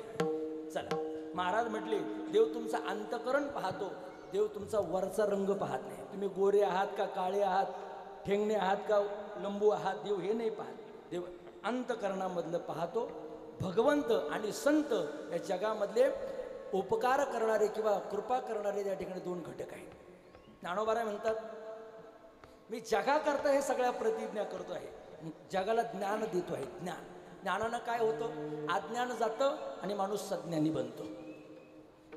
तुझं ज्ञान विज्ञान तैसे वाटून देऊ, माऊली म्हणतात. जगाच्या पुढे विज्ञान काय, अज्ञान काय, सज्ञान काय, ज्ञान काय, या सगळ्या गोष्टी माऊलींनी वाटून दिल्या. अर्थात लोकांचा संसार सुखाचा कसा होईल सांगू का? एकच वाक्य सांगतो आणि या चरणाच्या उत्तर अर्धाकडे जातो. माऊली म्हणतात मी संसार सुखाचा कसा करेन? लोकांच्या मनामध्ये जे संसाराविषयी अज्ञान आहे. संसार दोन प्रकारचा आहे. एक भांड्या कुंड्याचा संसार, पत्नी मुलं याच्या संबंधाने संसार, आणि दुसरा संसार जन्म मरण रूपी संसार. हे दोनही संसार मी त्यांचे सुखाचे करीन. कसं करीन? त्यांना हे ज्ञान करून देईल का ज्या संसाराला तुम्ही आलेत हाही संसार खरा नाही, आणि पुनरपी जननम पुनरपी मरणम हाही संसार खरा नाही, तर भगवंताचं स्वरूप प्राप्त करणं हे जगामधलं खरं आहे. तू का म्हणे जन्म आल्याचे सार्थक आणि विठ्ठलाची एक परमात्म्याचं यथार्थ ज्ञान मी या बहुजन समाजाला करून देईल, म्हणजेच यांचा संसार सुखाचा करीन. अवघाची संसार सुखाचा करीन. नुसतं इथलंच नाही तर महाराज म्हणतात आनंदे भरीन तिन्ही लोक, स्वर्गलोक, मृत्यूलोक आणि पाताळलोक, या तीनही लोकांमध्ये मी आनंद भरण्याचं काम करेन. सोपं बोलू का? स्वतः पुरतं जो पाहतो ना त्याला माणूस म्हणा, पण जगाकडं आणि जगासाठी जो पाहतो ना त्याला संत म्हणा. अजून सोपी व्याख्या, ज्यांना जगाची वाटते खंत त्यांना म्हणावं संत, ज्यांचा कधीच होत नाही अंत त्यांना म्हणावं संत. आपण मात्र संत नाहीत. आपण असू तर असू. कोण? कबीरदास महाराजांना विचार. संत संत तो सब कहला ते कठीण संत का पंत, काम क्रोध को जिता नाही वो संत नाही वो जंत. आपण काम आवरलं नाही, क्रोध आवरलं नाही, वासना आवरले नाही, आपण जंत आहोत, आपण संत नाही. हे केलं ज्ञानोबा तुकोबा एकोबाने, म्हणून ते संतत्व या पदाला गेले. मग अशा संतांनी या समाजाकरता या जगाकरता आनंद द्यावं, सुख द्यावं एवढ्या करता प्रतिज्ञा केली. त्यामध्ये अग्रगण्य ज्ञानोबाराय आहेत. माऊली म्हणतात अवघाचे संसार सुखाचा करीन, आनंद भरणं तिन्ही लोक. ठीक आहे ज्ञानोबाराय, तुम्ही जग सुखी करण्याकरता म्हणताय, पण ते जग सुखी करायचे त्याकरता तुम्हाला जावं तर कुठं लागेल ना. माऊली म्हटले हो, त्याकरता मला माझ्या माहेराला जावं लागेल. हाच विषय अभंगाचं दुसरं जायेन गमाय दया पंढरपुरा, जायेन गमाय दया पंढरपुरा, जायेन दया पंढरपुरा, जायेन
जगाला आनंद देण्याकरता मी स्वतः तो आनंद पंढरपुरामधून घेऊन येईल, कारण माझं माहेर पंढरपूर आहे.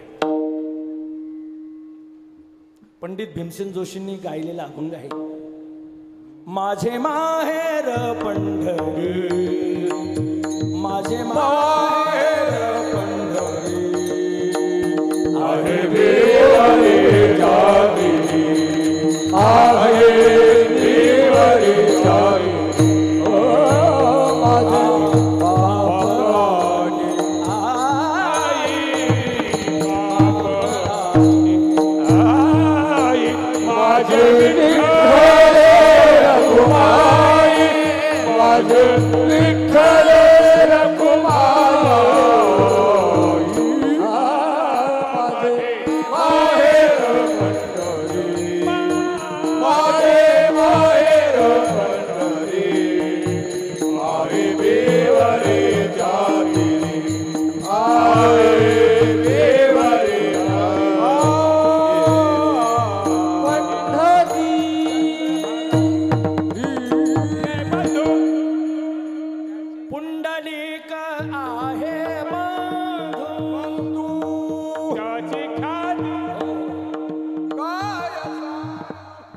तुमची ख्याती काय सांगा.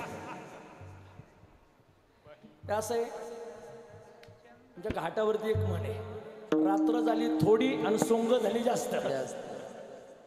वेळ झाला कमी आणि मला विस्तार भरपूर करायचा आहे. आता अजून 2 चरण पुढची सोडायची आहेत, पण ती आपण शॉर्टकट मध्ये घेणार आहोत. ऐका, जाई नगे माये तया पंढरपुरा, भेटेन माहेर आपोलिया.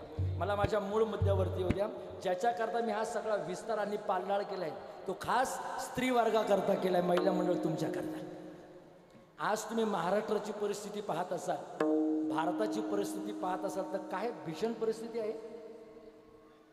सध्या महाराष्ट्रानं फक्त लाडक्या बहिणींकडं रक्षाबंधनच्या निमित्तानं पाहिलं, बरोबर ना. लाडकी बहीण योजना, दाजी मात्र उपाशीच ठेवली. दाजींकडे पाहिलं नाही, भावांकडे ढुंकूनही पाहिलेलं नाही. पण असू द्या, बिचाऱ्यात तुम्हाला 1500 रुपये महिना येतोय, तेवढं तरी बरे. पण माझी अशी पुढची भूमिका आहे, नुसतं 1500 रुपये महिना हा बहिणींना देता कामा नये, तर सध्या महाराष्ट्रामध्ये त्या बहिणींचं रक्षण होणं सुद्धा काळाची गरज झालेली आहे.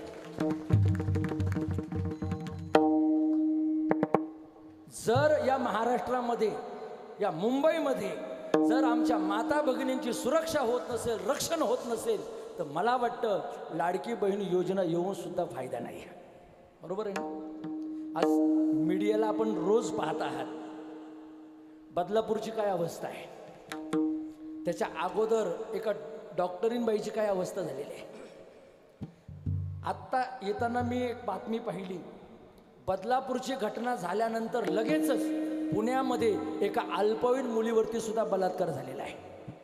मग तुम्ही सांगा, अरे एका मागून एक जर अत्याचार आमच्या या बालिकेंवरती होत असतील, महिलांवरती होत असतील, तर आमच्या महिला आज तरी कुठं सुरक्षित आहेत. नुसतं म्हणतात महिलांना सगळं आम्ही आरक्षण देतोय, आज 50% आरक्षण महिलांना दिले, बरोबर ना. पण महिलांना पाहिजे तशी सुरक्षा मात्र अजून नाही आहे.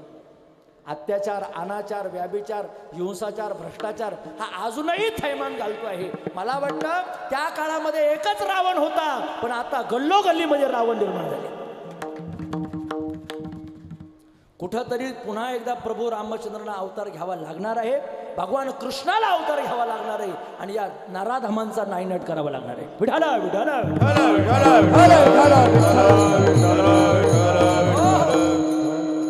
मीडियाच्या माध्यमातून ओपन सांगतो, मला चॅलेंज देतो मी, अरे नुसत्या मेणबत्त्या पेटवू नका. पेटवायचं असेल तर त्या नराधमांना जिवंत पेटवा, परत कधीच कुणी बलात्कार करणार नाही. हिंदू असा पेटून उठला पाहिजे. आपला हिंदू वर्ग जो आहे, आपला समाज जो आहे, मी हिंदू म्हणतोय बरं का, मी जातीपातीचा इथं विचार मांडत नाहीये. हिंदू माणसानं अजूनही जागृत व्हायला पाहिजे. आतापर्यंत जर हिंदू जागृत झाला नाही, तर इथून पुढची अवस्था ही फार बिकट आणि फार अवघड होणार आहे. तर रामायणामधला कुंभकर्ण तरी 6 महिन्यानंतर उठत होता, बरोबर ना. लढाई करता कुंभकर्ण किती महिने उठायचा? 6. 6 महिन्यानं. पण आपला हिंदू वर्षानुवर्ष गेलेत अजून सुद्धा जागृत झालेलं नाही, उठला नाही. आपण कुंभकर्णाचे पुढचे झालो. काळाची गरज आहे. जर आपण अजूनही असे झोपून राहिलो तर आपल्या उघड्या डोळ्यांनी दिवसा ढवळ्या आपल्याला आपल्या आई बहिणीवरती बलात्कार झालेले पाहायला भेटतील. लवकरात लवकर सावध व्हा. माझ्या माता भगिनी या ठिकाणी बसलेल्या आहेत. माझं तसं मत आहे, आता इथून पुढं तुम्ही मुलींना जसं शिक्षण देता ना, ज्ञान देता ना, तसं तुम्ही मुलींना कराटे सुद्धा शिकवलं पाहिजे. बरोबर आहे ना? कराटेचं शिक्षण दिलं पाहिजे. शस्त्र अस्त्र चालवण्याचं शिक्षण प्रशिक्षण सध्या मुलींना याचं ट्रेनिंग देणं ही काळाची गरज झाली. कारण तुमच्या मुली कॉलेजला जातात, तुमच्या मुली बाहेर शिकायला जातात. यदा कदाचित जर आपल्या मुलीवरती असा काहीतरी प्रसंग आला तर त्याच्यातून आपली मुलगी बचावली पाहिजे. एवढ्या करता तिला ते ज्ञान देणं काळाची गरज आहे. अरे अवघड समस्या झाली महाराज. आता ताई मला एक सांगा, मुलीला माहेरी आवडतं का सासरी आवडतं? बोला पटकन. माहेरी आवडतं का सासरी आवडतं? मुलीला माहेरी आवडतं, पण माहेरी जरी मुलीला आवडलं तरी तिला राहावं मात्र कुठं लागतं? सासरी राहावं लागतं. मी माझ्या दुसऱ्या चरणाकडे थोडा विषय आणतो. हा जीव आहे, या जीवाला हा प्रपंच म्हणजे एक सासर आहे महाराज. आणि याचं मूळ स्वरूप माहेर म्हणजे भगवान परमात्मा आहे. ममैव अंशो जीव लोके जीवभूत सनातन. आपण सगळे देवापासून निर्माण झाले. मला एक प्रश्न विचारू द्या तुम्हाला. गंगेचा उगम कुठून होतो? कुठून होतो? भगवंताच्या चरणातून. एखादी नदी उगम पावते, ती नदी उगम पावण्याचं स्थान कुठून असतं? सहज सहज लोक म्हणतात नदी डोंगरातून उगम पावते, बरोबर ना? पण नदी डोंगरातून नाही उगम पावत. विज्ञान असं सांगते, समुद्राच्या पाण्याची वाफ झाली, बाष्पीभवन झालं का ते आकाशामध्ये ढग तयार होतात. आणि ते ढग एखाद्या उंच टेकडीवरती जागेवरती गेले का तिथं धो धो धो धो पाऊस पडतो, बरोबर ना? आणि तिथून नदी नाले ओळ तयार होतात. मग ही गंगा जी आहे, ही नदी जी आहे, तिचं वाहण्याचं काम कुठपर्यंत आहे? जोपर्यंत समुद्राला मिळत नाही तोपर्यंत. एकदा का नदी समुद्राला मिळाली का तिचं वाहन थांबलं. तुका म्हणे गंगा सागर संगमे अवघ्या झाल्यावर एक माया हो, अवघ्या झाल्यावर एक माया. तुका म्हणे सागर संगमे, तुका म्हणे अवघ्या झाल्यावर एक माया हो, अवघ्या झाल्यावर एक माया.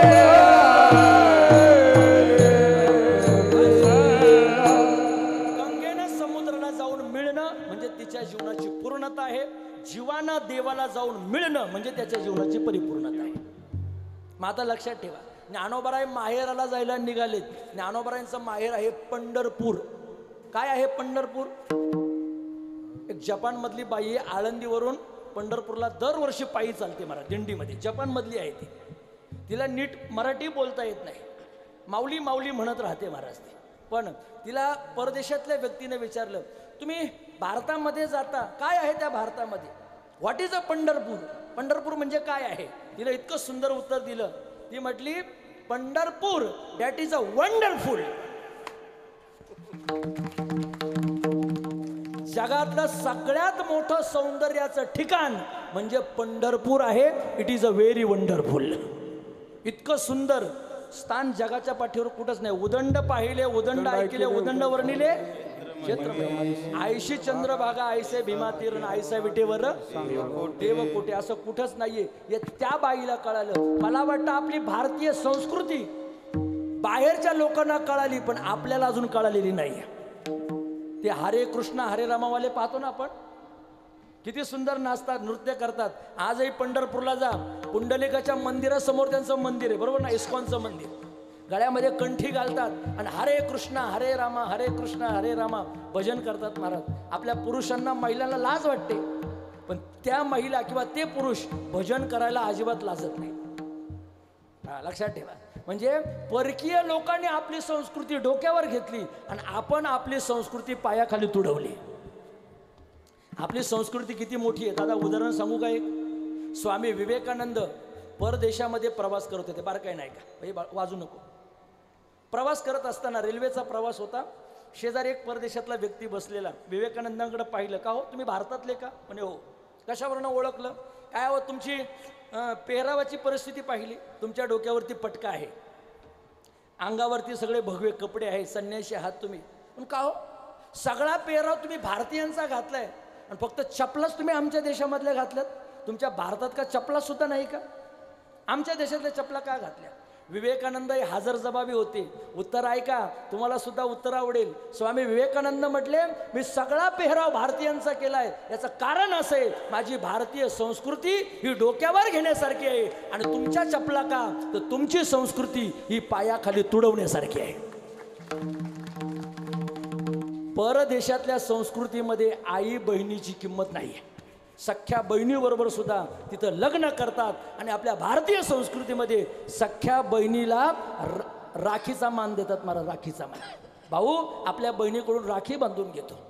इसे समझो ना रेशम का तार भैया, मेरे राखी का मतलब है प्यार भैया, प्यार भैया, प्यार भैया. सोनियाच्या ताटी ओवाळी आरती,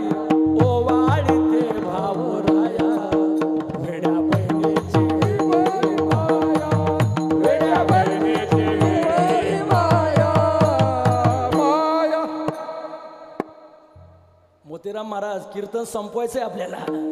तुम्ही वाढवण्याचं काम करताय. विठाला विठाला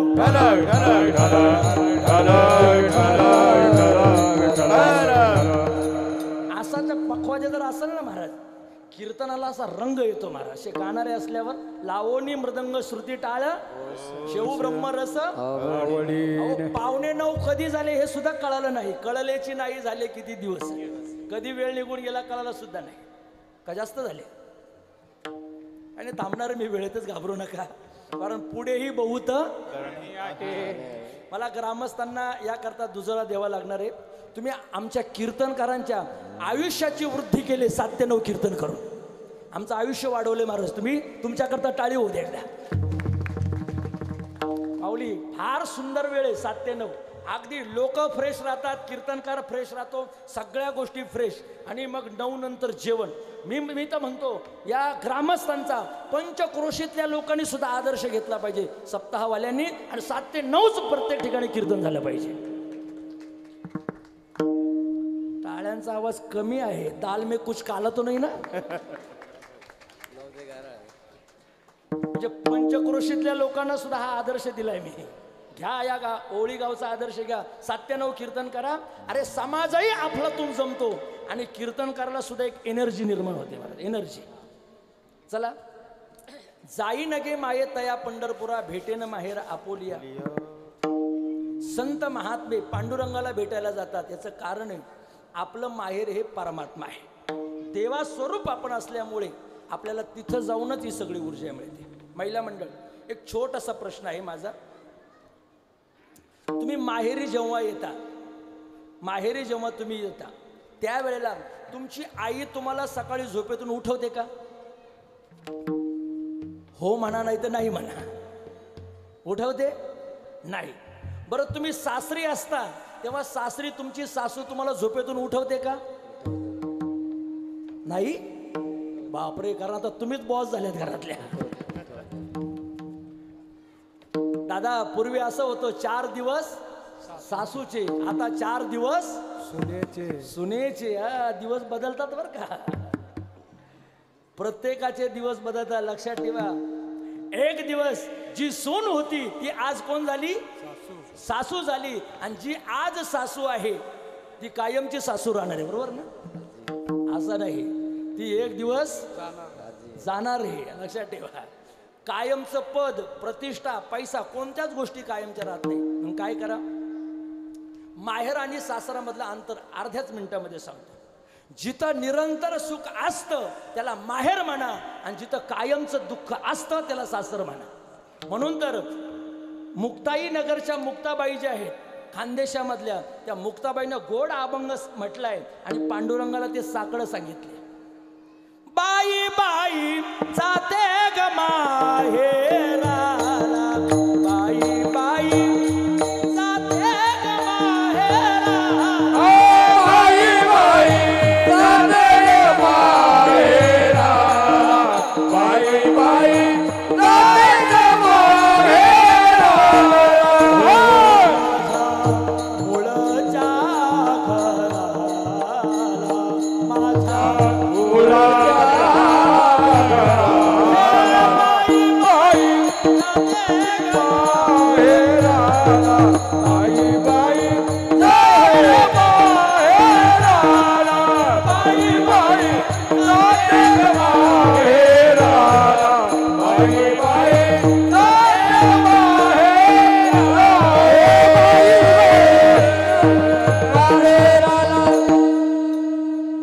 माया सासू मोठी दांगडी तिला लई आहे प्रपंचाची गोडी येता जाता मारी ते थापडी धरी ते गालाला बाई बाई जाते गमाई. हो महिला मंडळ थोडस आहे पूर्वीच्या सासवा ज्या होत्या ना फार खमंग असायच्या हा फार डेंजर होत्या. सासू कोणाला म्हणावं सांगू का जी दिवसातून एकदा तरी सुनेच्या डोळ्याला आणते आसू तिला म्हणावं ओरिजिनल सासू. क्या बात आहे. इथं आहेत का काही ओरिजिनल. आता तुमचा ओरिजिनल बरा बाजूला ठेवा म्हणा कारण आता तुमच्यावर जगदंबेचा त्या ठिकाणी प्रहार आहे. आताच्या महिला आताच्या सुना फार अवघड झाल्यात. हम किसी से कम म्हणा आता तुम्ही कम नाही. एक जनरल नॉलेज सांगतो तुम्हाला आत्ताच्या महिला या कोणत्या क्षेत्रात कमी नाही. तुम्ही माना अगर ना माना तुम्ही पहा ना प्रत्येक क्षेत्रामध्ये सध्या महिलांनी गरुड झेप घेतली. इथं बरीच उच्च विद्याभूषित माणसं मला दिसत आहेत. सामाजिक क्षेत्र पहा राजकीय क्षेत्र पहा धार्मिक क्षेत्र पहा प्रत्येक क्षेत्रामध्ये महिला या अग्रगण्य आहेत. मला सांगा डॉक्टर सध्या कोण आहेत महिलाच आहेत. वकील कोण आहेत महिला. पायलट कोण आहेत कंडक्टर कोण आहेत महिला. कीर्तनकार महिला. आणि आमच्यापेक्षा पाकिट त्यांचंच जास्त बापरे मोठं केला इशारा जाता जाता. पण मी एक म्हणतो त्यांना जर 50% आरक्षण दिलं असेल तर आम्हाला सुद्धा 50% आरक्षण पाहिजे. विठाला विठाला. माझी मोदी साहेबांना विनंती आहे नरेंद्र मोदी साहेबांना मोदी साहेब यांना 50% आरक्षण दिले ना आता 50%च राहू द्या. जर 100% केलं तर उद्या सकाळ किचन आपल्याकडे आलंच म्हणून समजा. किचन आपल्याकडे येईल महाराज. सध्या मुंबईची परिस्थिती तीच आहे. महिला करतात नोकरी आणि गडी करतात भाकरी. याचं कारण काय तुम्ही शिक्षण भरपूर घेता आणि शिक्षण घेतल्यामुळे तुम्हाला नोकरी लवकर मिळते महाराज. आज पहा भारताच्या राष्ट्रपती कोण आहे सध्या महिला. नाव काय मुर्मू. मला त्यांच्याकडून आवाज येऊ द्या. आज सगळं तुमच्या करताच आहे. काय नाव आहे तिचं द्रौपदीबाई मुर्मू. चला माझी होऊन गेलेल्या जळगावच्या जिच्या डोक्यावर पदर होता प्रतिभाताई पाटील ती दिल्लीपर्यंत गेली महाराज पण डोक्यावरचा पदर कधी खाली आला नाही. आता तुम्ही नका घेण्याच्या भानगडीत पडू. आता तुम्ही कॉफी करायला इथं डोईचा पदर आला डोईचा पदर आला खांद्यावरी डोईचा पदर आला खांद्यावरी डोईचा पदर आला खांद्यावरी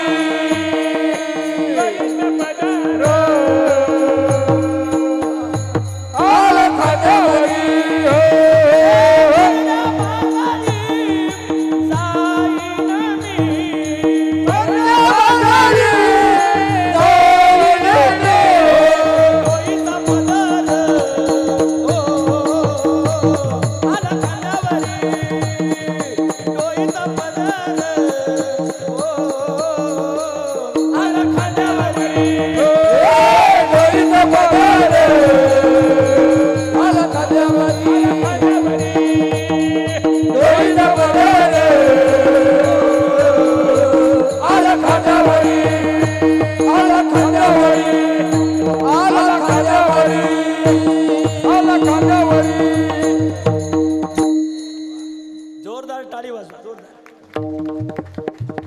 सातकरी मंडळी करतं बरं का, फार सुंदर साथ आहे. नाहीतर दादा कधी कधी अशी साथ आम्हाला मिळते त्याच्यापेक्षा कोरोनाची साथ बरी आहे. त्या कोरोना तरी 14 दिवसात माणूस पॉझिटिव्ह होऊन मरतो, पण टाळकऱ्यांच्या 2 तासामध्ये आम्हाला वेळ जात नाही. आजची साथ म्हणजे क्या बात, अप्रतिम साथ आहे मला. चला, डोईचा पदर आला खांद्यावरी, 9 वाजता डोक्यावरचा पदर खाली आला. जनाबाईने सांगितलं, हा जनाबाईचा अभंग आहे बरं का. डोईचा पदर आला खांद्यावरी. अलीकडं महिला डोक्यावर पदर घेत नाहीत, पण असं म्हणतात जिच्या डोक्यावर पदर तिलाच म्हणतात इंडियन मदर. तिलाच म्हणावं खरी भारतीय आई, जिच्या डोक्यावर पदर आहे. प्रतिभाताई पाटलांनी तो सन्मान जगापुढे दिला महाराज. भारताची राष्ट्रपती महिला आहे, भारताची पायलट सुद्धा महिला आहे. नवे नवे या जगामध्ये एका महिलेनं अशी क्रांती केली महाराज. तिला पाय नव्हते तरी सुद्धा ती अंतर्याळामध्ये गेली होती. अंतर्याळामध्ये माहिती आहे तुम्हाला? येईल का कोणाच्या डोक्यामध्ये कल्पना? नाही आली अजून? हा आली, घेतला चावा थोडासा. तिचं नाव आहे कल्पना चावला. इतकी उमेद होती, इतकी भरारी होती महाराज मनाची.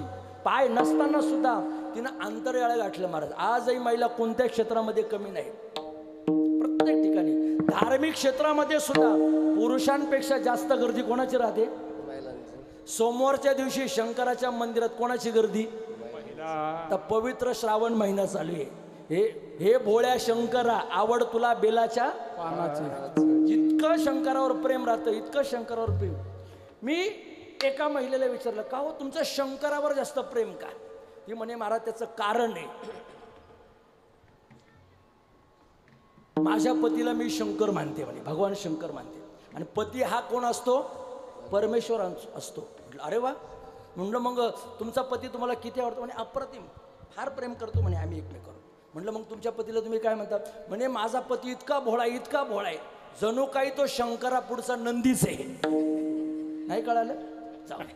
शंकरा पुढे कोण राहतो? नंदी. आणि नंदीला जे सांगल नंदी काय करतो? मार हलवतो. जय देव जय देव जय माझी बायको, जे सांगल ते तो. तुमची आरती पाठ आहे? थोडी घरी आरती होत नाही ना?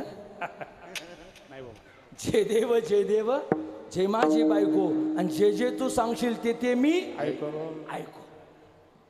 पत्नीच्या अधीनता याला म्हणा. पण ऐका, माता माऊल्यांचा जो स्वभाव आहे ना, हा मूळताच प्रेमळ स्वभाव आहे, भावनिक स्वभाव आहे. पुरुषांची भक्ती एवढी देवाकडे लवकर जात नाही, एवढी महिलांची जाते महाराज. म्हणून आज प्रत्येक क्षेत्रामध्ये तुम्ही अग्रगण्य आहात, टॉपमध्ये आहात. आणि म्हणून भगवान परमात्म्याकडे जाताना नारदजींनी सुद्धा सांगितलं, तुम्ही गोपी बनून जा. कोण बनून जा?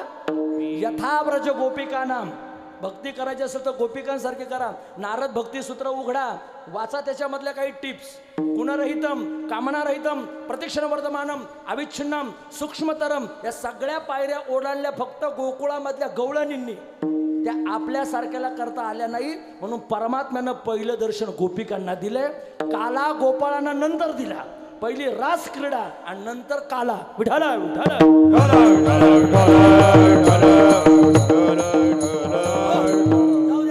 तुकाराम महाराजांचं चरित्र पाहणं. तुकाराम महाराजांना भाजी भाकरी टोपलीमध्ये घेऊन जाणे त्यांची धर्मपत्नी, तिचं नाव काय? जिजाबाई. तुकाराम महाराजांना दर्शन देवानं नंतर दिलं, पण बाल रूपामध्ये, सवंगड्याच्या गोपवेशामध्ये, गुराख्याच्या रूपामध्ये पहिलं दर्शन कोणाला दिलं? जिजाबाईला दिलं. एक सांगू का, आपल्या मालकाची जर तुम्ही कायम कायावाच्या मनानं सेवा केली, आपल्या पतीची जर कायावाच्या मनानं सेवा केली, तर परमात्मा तुमच्या पतीही अगोदर तुम्हाला दर्शन दिल्याशिवाय राहणार नाही. पती हा परमेश्वर मानला पाहिजे. तो कोबऱ्यांचं चरित्र आदर्श ठेवा. जिजाबाईला पहिलं दर्शन आहे. स्त्रीचा सन्मान हा शास्त्रानं केला. यत्र नारीस्तु पूज्यन्ते तत्र रमन्ते देवतः.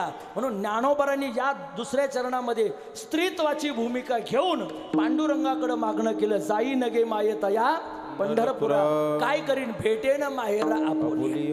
जसं व्यवहारामधली लेक आईच्या घरी गेल्यानंतर कडकडून मिठी मारते आणि तिथं तिला सुख प्राप्त होतं, तसं ही जीवरूपी मुलगी सुद्धा पांडुरंगाला भेटल्याशिवाय तिला सुख प्राप्ती होणार नाही. जाई नगे माया तया पंढरपुरा, भेटेन माहेरा आपोलिया, सर्व सुकृताचे फळ मी लाईन, क्षेम मी देईन पांडुरंगा.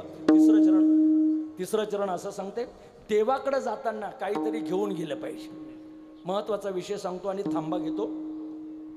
देवाकडे जाताना, गुरुकडे जाताना, मित्राकडे जाताना काहीतरी घेऊन गेलं पाहिजे. रिक्त हस्तम न गच्छामी राजानाम देवतानाम गुरु.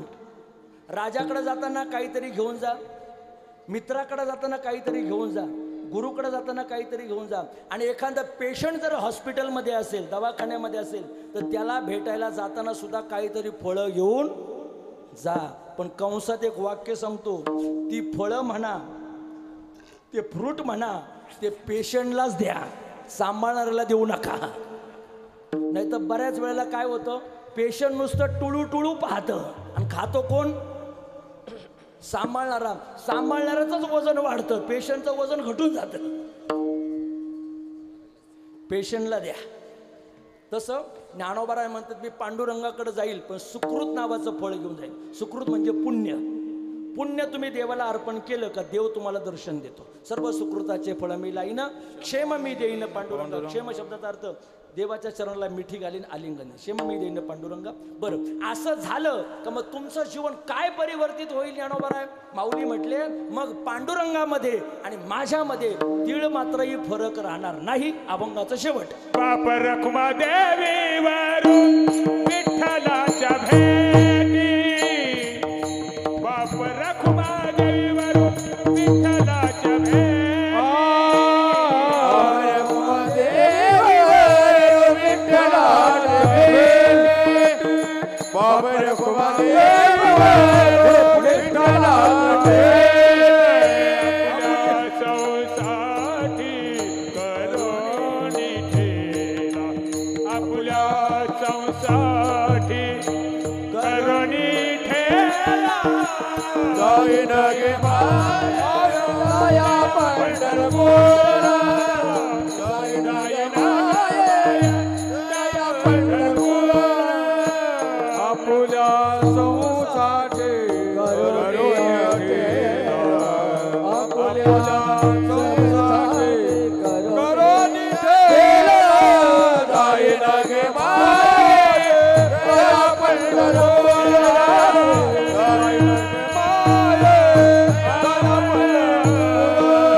भेटी आपले सोंसाठी करून ठेला जाई नगे मायेत या पंढरपुरा भेटे न माहेरा अपोलिया. शेवटच्या चरणात माऊली म्हणतात, तो भगवान पांडुरंग परमात्मा इतका दयाळू आहे, तो त्याच्यासारखंच मला करून ठेवे. म्हणजे तो सुखरूप आहे, मलाही सुखरूप करून ठेवे. सुखरूप ऐसा तुझा कोणी सांगा माझ्या पांडुरंग.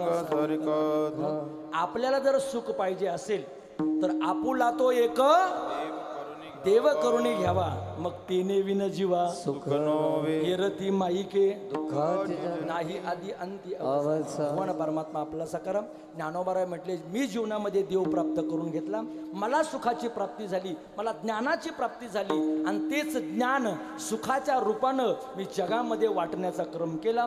अवघाची संसार सुखाचा करीन आणि आनंदे भरीन तिन्ही लोक जाई नगे मायेत या पंढरपुरा भेटे न माहेर आपोलिया. अभंगाचा भाव संपला.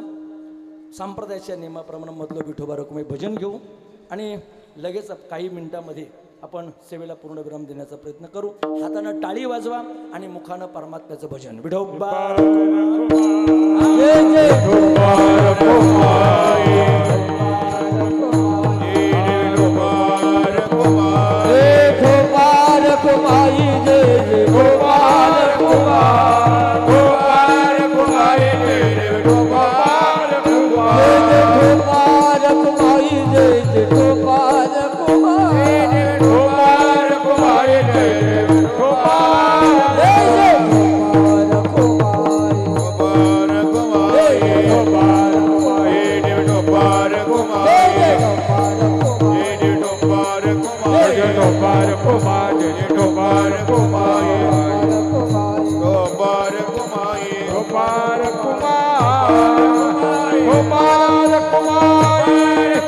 Gopal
पांडुरंगाचा अभंग घेतला आणि हारही पांडुरंगणच पाठवून दिलाय. तुळशी हार गळा, क्या बात आहे. माझ्या आयुष्यात तुळशीचा हार प्राप्त होणं म्हणजे फार मोठं भाग्याचं लक्षण मला त्या ठिकाणी दिसते. माणसाच्या जीवनामध्ये तुळस हा जीवनातला सगळ्यात मोठा कळस आहे. दारी तुळस पाहिजे. दारी तुळस हिरवीगार, साधू संतांचा संसार. संत महात्म्यांच्या दरबारामध्ये आपण या ठिकाणी ही सेवा करतोय. भगवान करो हा नामसप्ताह उत्तर उत्तर असाच वाढत राहो आणि चंद्र सूर्य असेपर्यंत हा नामसप्ताह टिकून राहो, हीच भावना पांडुरंग परमात्म्याच्या चरणी समर्पित करतो आणि वाणीला पूर्ण विराम देतो. ज्ञानेश्वर माऊली ज्ञानराज माऊली महाराज ज्ञानेश्वर माऊली ज्ञानराज माऊली महाराज ज्ञानेश्वर ज्ञानेश्वर ज्ञानेश्वर माऊली ज्ञानराज ज्ञानेश्वर ज्ञानेश्वर ज्ञानेश्वर माऊली ज्ञानराज महाराज ज्ञानेश्वर माऊली ज्ञानराज माऊली तुकाराम. गोकुळ अष्टमीच्या निमित्तानं तथा विश्वमौली ज्ञानोबरांच्या जयंतीच्या निमित्तानं हा अत्यंत महान पर्वकाल साधून आपल्या पूर्वसुरींनी चालू केलेला अखंड हरिनाम सप्ताह, त्यातील आजची कीर्तनरूपी सेवा भगवंताच्या चरणी आपण समर्पित करत आहोत. या नामसप्ताहामध्ये ज्ञानेश्वरी पारायण आहेत, त्यांचं नेतृत्व आहे हरिभक्तीपरायण काळूराम महाराज पाटील, बरोबर ना, यांच्या नेतृत्वाखाली ही सगळी सेवा चालू आहे. बाबा आपल्याही चरणी साष्टांग दंडवत करतो. ग्रामस्थांनी फार चांगलं योगदान दिले. देणगीदार असतील, अन्नदाते असतील, आदी करून सर्व मंडळी, या सर्वांचं शब्द सुमनांनी मी खूप खूप या ठिकाणी स्वागत करतो. उत्तर आपण सर्व मंडळी असाच प्रतिसाद आम्हा सर्वांना द्याल अशी अपेक्षा व्यक्त करतो आणि हा भक्ती उत्सव द्विगुणित हो अशी भावना व्यक्त करून थांबण्याचा प्रयत्न करतो. पंचक्रोशीतून आलेल्या सर्वच मंडळींना या ठिकाणी धन्यवाद देतो. भगवान परमात्म्याच्या दारामध्ये आपण आहोत. या विठूच्या नामाचा आपल्याला रोज गजर ऐकायला मिळतोय. आपले कान तृप्त होतात. आपण भाग्यवान मंडळी आहात. विठूचा गजर हरिनामाचा झेंडा रोहिला विठूचा गजर हरिनामाचा झेंडा रोहिला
आपलं कीर्तन सुरू झालं होतं. 9:15 थांबत आहे. 2 तास पूर्ण झालेत. करविली तैसी केली कटकट वाकड एका नीट देवजाने. यानंतर आपल्या सर्वांना महाप्रसाद आहे. महाप्रसादाचं सेवन करा आणि आपलं जीवन भक्तीमध्ये कृतार्थ करून घ्या. विठ्ठल जय जय विठ्ठल जय जय विठ्ठल जय जय विठ्ठल जय जय विठ्ठल करा क्षमा अपराध महाराज नाही विचारिला क्षमा अपराध महाराज तुका बड ज्ञानेश्वरा राखा पाया मैत्री करा क्षमा अपराध